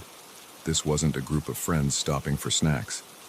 As they got closer, I could see them more clearly under the harsh fluorescent lights of the parking lot. They were all wearing dark clothes and caps pulled low over their faces. The one in front was tall and lanky, with a sharp, angular face. The other 2 were stockier, moving with a kind of coiled tension that set my nerves on edge. I quickly ran through my options. The panic button was under the counter, but if I hit it now, they'd know something was up before they even entered the store. My phone was in my bag in the back room. The only other person around was Earl, the old security guard who patrolled the lot, but he was more likely to fall asleep in his car than be of any real help. The bell over the door chimed as they entered. Up close, they looked even more menacing. The tall one, clearly the leader, flashed me a smile that didn't reach his eyes. "Evening," he said, his voice surprisingly soft. "Nice night, isn't it?" I nodded, not trusting myself to speak. My hand inched towards the panic button. "I wouldn't do that if I were you," the leader said, his eyes flicking to my hand. "Things will go a lot smoother if you just cooperate." One of the others pulled out a gun, pointing it casually in my direction. My blood ran cold. "Open the register," the leader commanded, all pretense of friendliness gone, "and don't try anything stupid." With shaking hands, I complied. As I was emptying the cash into a bag they'd provided, I heard the bell chime again. My heart sank as I saw poor old Earl waddle in, completely oblivious to the situation. "Hey there, Jimmy," he called out cheerfully. "Just stopping in for my usual..." He froze as he took in the scene. The gunman swung around, pointing the weapon at Earl. "Don't move, old man," he growled. What happened next seemed to unfold in slow motion. Earl, bless his heart, tried to be a hero. He reached for the taser he carried but never used. The gunman, startled by the sudden movement, fired. The sound was deafening in the small space. Earl crumpled to the ground, a red stain blooming on his shirt. I heard someone screaming and realized it was me. "Shut up," the leader hissed, grabbing my arm and shaking me roughly. "You want to join him?" I shook my head mutely, tears streaming down my face. Earl was still moving, groaning softly. He needed help, but there was nothing I could do. "We need to get out of here," one of the men said, his voice tight with panic. "Someone must have heard that shot." The leader nodded. "Grab the money. You." He turned to me. "You're coming with us. Insurance." They dragged me out of the store, leaving Earl bleeding on the floor. I was numb with shock and fear as they shoved me into the back seat of their car. As we peeled out of the parking lot, I caught a glimpse of flashing lights in the distance. Help was coming, but too late for me. We drove for what felt like hours, but was probably only about 45 minutes. No one spoke. The only sounds were the hum of the engine and my muffled sobs. Finally, we turned onto a dirt road, driving deep into the woods before coming to a stop in front of a dilapidated cabin. "Home, sweet home," the leader said with a humorless laugh. "At least for now." They marched me inside. The cabin was bare except for a few folding chairs and a table covered in maps and papers. They tied me to one of the chairs, none too gently. "What are you going to do with me?" I asked, hating how small and scared my voice sounded. The leader shrugged. "Haven't decided yet. Depends on how much heat we've got on us. For now, you're our insurance policy." As the night wore on, their nerves began to fray. They argued in hushed voices, casting frequent glances my way. I caught snippets of their conversation, something about a bigger job gone wrong, someone named Rodriguez who had screwed them over. It was clear this gas station robbery had been a desperate move, not their original plan. I must have dozed off at some point, because I was jolted awake by the sound of a phone ringing. The leader answered it, his face growing darker as he listened. "We've got a problem," he said after hanging up. "Cops found our car. They're setting up roadblocks." The other two exploded in a flurry of curses and accusations. As they argued, I noticed something that made my heart race. In their agitation, they'd left the cabin door slightly ajar. Beyond it, I could see the first faint light of dawn filtering through the trees. Making a split-second decision, I started rocking my chair. The ropes were tight, but the chair was old and rickety. With each rock, I felt it loosening. The men were too engrossed in their argument to notice at first. By the time they realized what I was doing, it was too late. With a final heave, I toppled backwards, the chair splintering beneath me. I scrambled to my feet, ignoring the pain from the fall and the ropes cutting into my skin. I ran for the door, adrenaline giving me speed I didn't know I possessed. I heard shouts behind me, then a gunshot. Bark exploded from a tree near my head, but I didn't stop. I ran blindly through the woods, branches whipping at my face, roots threatening to trip me at every step. I don't know how long I ran. It could have been minutes or hours. All I knew was that I had to keep going, had to find help. Finally, exhausted and disoriented, I stumbled onto a road. In the distance, I could see a car approaching. Summoning the last of my strength, I waved my arms frantically. The car slowed, then stopped. It was a police cruiser. As the officer got out, concern etched on his face. I finally let myself believe that I was safe. The aftermath was a blur of police statements, hospital visits, and questions from reporters. The three men were caught trying to hijack a car a few miles from the cabin. Earl, thankfully, had survived, though he'd need months of recovery.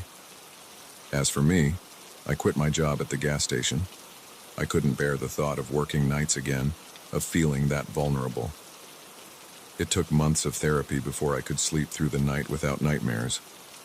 But slowly, I began to heal. I realized that surviving that night had given me a strength I never knew I had. I went back to school, started volunteering at a crisis center. I wanted to help others who had been through trauma, to show them that there was life on the other side of fear. Now, years later, I still sometimes wake up in a cold sweat, the echo of gunshots ringing in my ears. But then I take a deep breath, remind myself that I'm safe, that I survived. And in those moments, I'm grateful for every boring, ordinary day, because I know firsthand how quickly an ordinary night can turn into a nightmare. That night at the gas station changed me forever. It showed me the worst of humanity, but also the strength within myself. And while I would never wish that experience on anyone, I can't deny that it shaped me into the person I am today. A survivor, a fighter, someone who knows the value of every moment of peace and safety. So if you ever find yourself working a lonely night shift, stay alert, trust your instincts, and remember, even in the darkest moments, there's always hope. Because sometimes, the difference between being a victim and a survivor is just one moment of courage.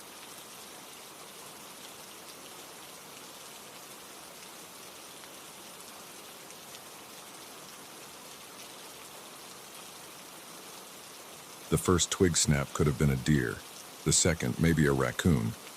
But when I heard the third, followed by a low, guttural growl, I knew we were in serious trouble. Our family camping trip had just turned into a fight for survival, and the predators circling our campsite were unlike anything I'd ever encountered before. It was supposed to be a fun weekend getaway.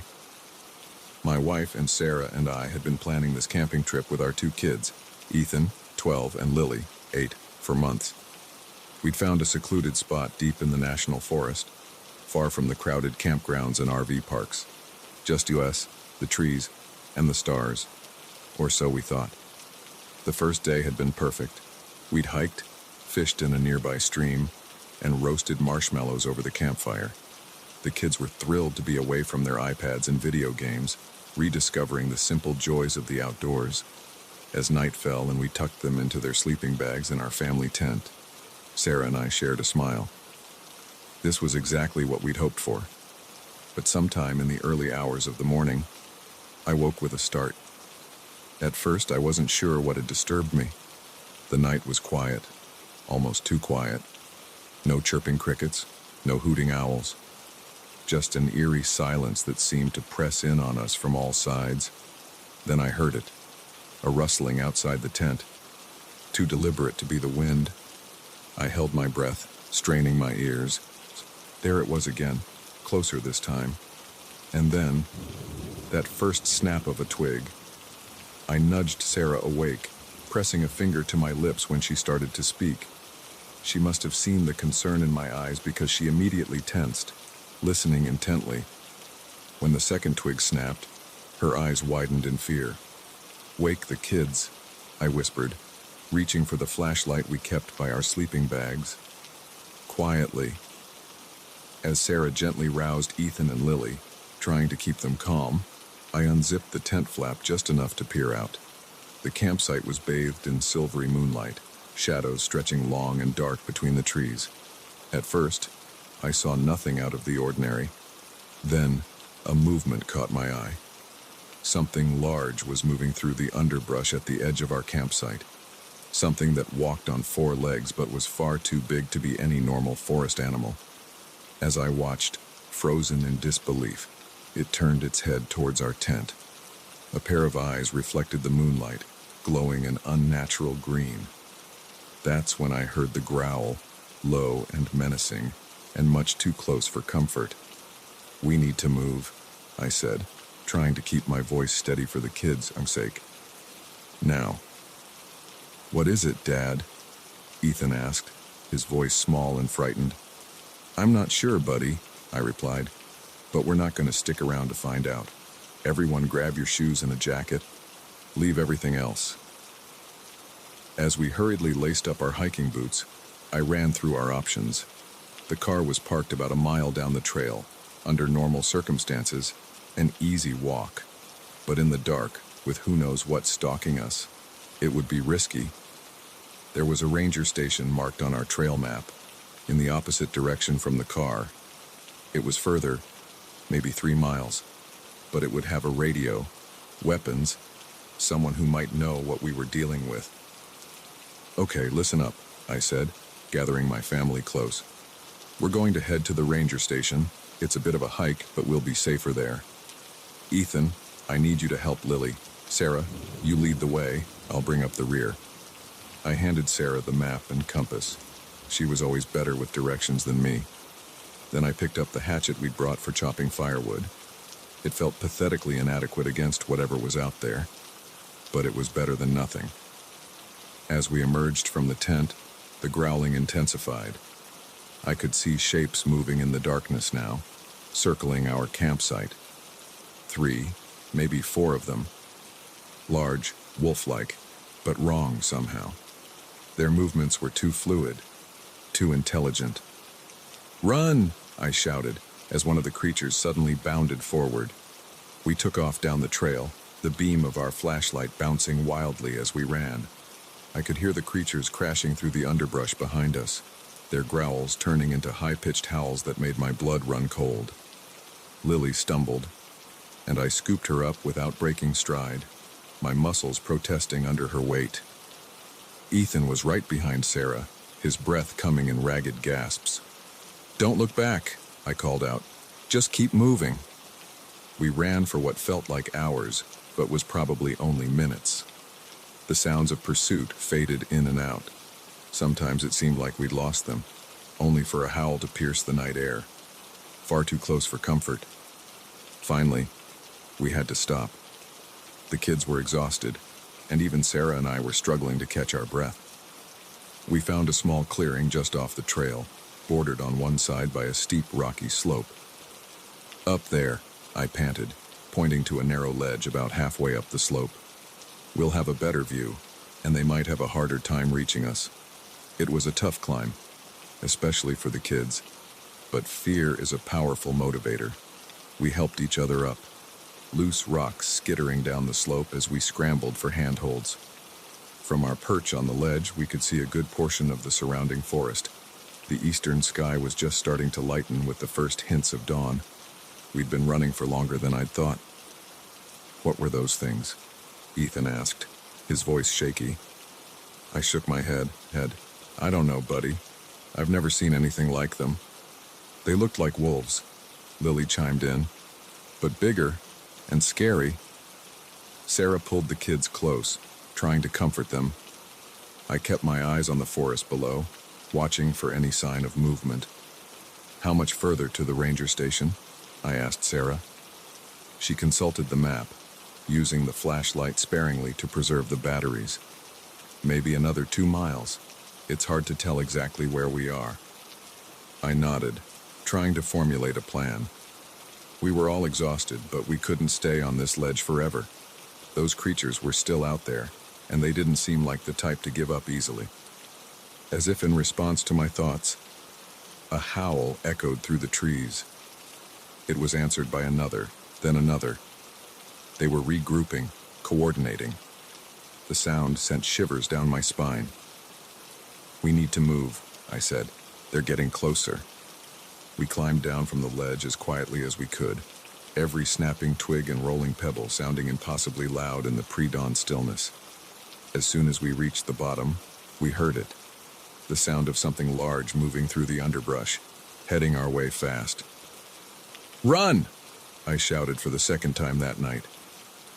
We took off down the trail, fear lending us speed we didn't know we possessed. I could hear the creatures behind us, their breathing heavy, their paws pounding the earth. Suddenly, Lily screamed. I turned to see one of the creatures lunging for her. Without thinking, I swung the hatchet with all my might. It connected with a sickening thud, and the creature fell back with a yelp. For the first time, I got a clear look at what was chasing us. It was wolf-like in shape, but much larger, easily the size of a bear. Its fur was patchy and mangy, and its eyes glowed that unnatural green I'd seen earlier. But most disturbingly, its face seemed almost human-like in its intelligence and cruelty. The creature I'd hit was already struggling to its feet. 2 more emerged from the trees, stalking towards us with predatory grace. "Go!" I yelled to Sarah and the kids. I'll hold them off." "No," Sarah cried, but she knew as well as I did that this was our only chance. She grabbed the kids' hands and ran, Ethan looking back over his shoulder with tears in his eyes. I faced the creatures, hatchet raised, my heart pounding so hard I thought it might burst out of my chest. They circled me slowly, obviously intelligent enough to be cautious after seeing what I'd done to their packmate. Just as I thought they were about to pounce, a new sound cut through the air, a helicopter. The creatures' heads snapped up, their ears twitching. The sound grew louder, and suddenly the forest was illuminated by a powerful searchlight. The creatures snarled in frustration but began to back away. As the helicopter drew closer, they turned and loped off into the darkness. I stood there, hatchet still raised, hardly daring to believe it was over. Then I heard the most beautiful sound in the world. Sarah calling my name. She ran towards me, the kids close behind, as forest rangers rappelled from the helicopter. The next few hours were a blur of questions, medical checks, and trying to explain what we'd seen to increasingly skeptical rangers. They found large tracks and some fur samples, but no sign of the creatures themselves. We later learned that there had been other reports of strange animal attacks in the area, but nothing concrete. Some blamed it on a pack of unusually aggressive wolves, others on escaped exotic pets. There were even whispers of genetic experiments gone wrong. As for us, we never went camping again. The kids developed a fear of the dark that took years of therapy to overcome. Sarah and I had our own nightmares to contend with, but we were alive, and we were together. And every time I look at my family, I'm reminded of how close we came to losing everything that night in the forest. It taught me that the world is full of mysteries and dangers we can't explain, and that when faced with the unimaginable, the strength of family can make all the difference between survival and becoming just another unexplained disappearance in the wilderness.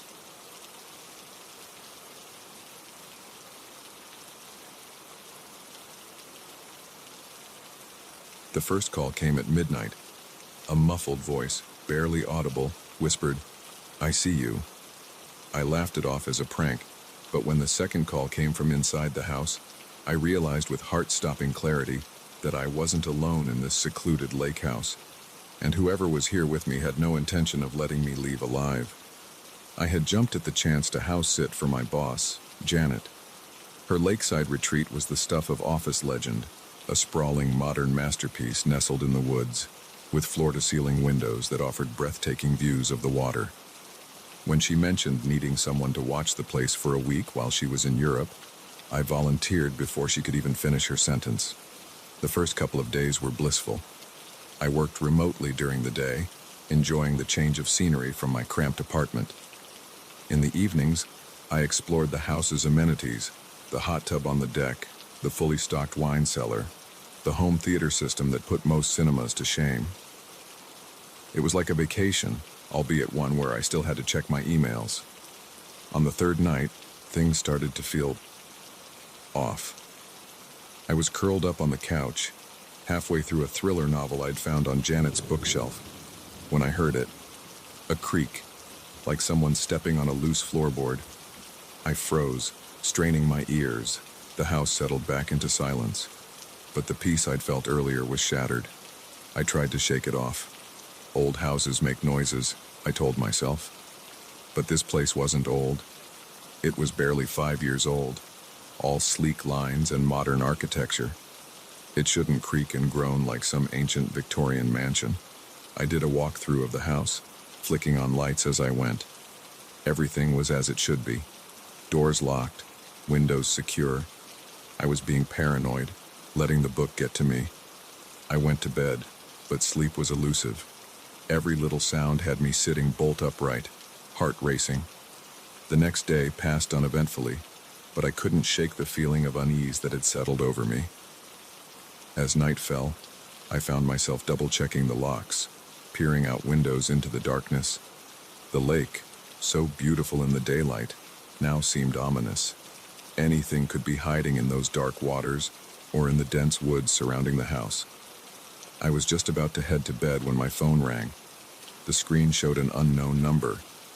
Normally, I'd let it go to voicemail, but something compelled me to answer. "Hello?" I said. At first, there was nothing. Then, so quiet I had to strain to hear it. A voice whispered, "I see you." A chill ran down my spine. "Who is this?" I demanded, but the line had already gone dead. I stood there, phone in hand, my mind racing. It had to be a prank, right? Some kids who'd seen the lights on in a usually empty house and decided to have some fun. But how had they gotten this number? I was still trying to rationalize it when the phone rang again. This time, the caller ID showed the house's landline number. My blood ran cold. I hadn't even known the house had a landline. With a shaking hand, I answered. Hello?" The same whispered voice. "I'm inside." The line went dead.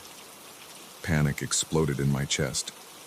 I ran to the kitchen, grabbing the largest knife I could find. With my free hand, I dialed 911. 911, what's your emergency?" "There's someone in the house," I gasped. "I'm at 1542 Lakeshore Drive. Please hurry." "Ma'am, I need you to stay calm. Are you somewhere safe?" Before I could answer, I heard it. Footsteps, slow and deliberate, coming from upstairs. "Oh God," I whispered. "I can hear them. They're upstairs." "Ma'am, I need you to find a safe place to hide. Lock the door if you can. Officers are on their way." I looked around frantically. The house was too open, too many windows. Where could I hide that someone couldn't see me? Then I remembered. The wine cellar. It was the only room in the house without windows, with a heavy door that locked from the inside. "I'm going to the basement," I told the operator. "Please hurry." I crept towards the cellar door, trying to move as quietly as possible. Every creak of the floorboard sounded like a gunshot in the silence. I could still hear movement upstairs, but it was impossible to tell where exactly it was coming from. Just as I reached for the cellar door handle, I heard a voice behind me. Now, where do you think you're going?" I whirled around, the knife held out in front of me, but there was no one there. The voice had sounded so close, like someone whispering directly in my ear, but the hallway was empty. My nerve broke. I yanked open the cellar door and practically fell down the stairs, slamming the door behind me and turning the lock. In the pitch darkness, I fumbled for the light switch. As the lights flickered on, illuminating rows of wine bottles, I backed myself into a corner, knife still clutched in my trembling hand. I could hear my own ragged breathing, too loud in the confined space. Minutes ticked by. I jumped at every little sound, the hum of the climate control system, the settling of the house above me. The 911 operator was still on the line, assuring me that help was on the way. But how long would it take? The house was at least 30 minutes from the nearest town. Then I heard it. Footsteps above me, moving slowly across the floor.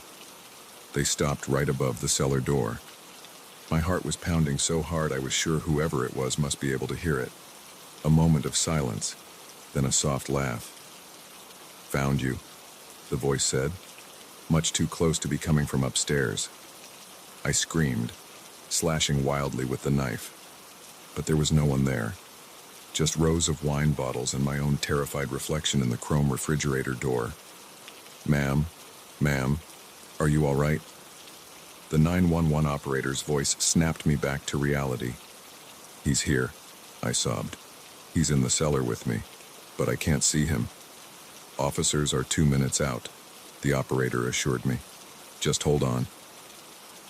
Those 2 minutes were the longest of my life.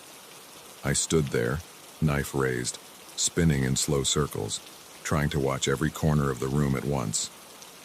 The voice didn't come again, but I could feel a presence. Something was in here with me, watching, waiting. Finally, blessedly, I heard sirens in the distance. The footsteps above moved quickly now, towards the front of the house. I heard a door slam. "Police, is anyone here?" I've never been so happy to hear another human voice. I scrambled up the cellar stairs, unlocking the door with shaking hands. 2 officers were in the hallway, guns drawn. They jumped when I burst out of the cellar, but quickly lowered their weapons when they saw me. "Are you all right, ma'am?" one asked, while the other began to clear the house. I nodded, not trusting myself to speak without breaking down completely. The next few hours were a blur. The police searched the house and the surrounding area, but found no sign of an intruder. No fingerprints, no footprints, nothing disturbed or out of place. They were clearly skeptical of my story, especially when they couldn't find any record of the phone calls I'd received. "Are you sure you weren't just spooked by being alone in a big house?" one officer asked gently. "Sometimes our minds can play tricks on us." But I knew what I'd heard, what I'd felt. Someone or something had been in that house with me. I didn't stay another night. I called Janet, apologizing profusely and explaining what had happened. She was understanding, if a bit confused. "That's so strange," she said. "Nothing like that has ever happened before." As I drove home in the early morning light, my mind kept replaying the events of the night. Had I imagined it all? Was it just an overactive imagination fueled by too many thriller novels? But then I remembered the voice in the cellar, that laugh, the feeling of being watched. And I knew, with a certainty that chilled me to my core, that it had all been real. I never house-sit anymore. In fact, I rarely spend the night anywhere but my own apartment.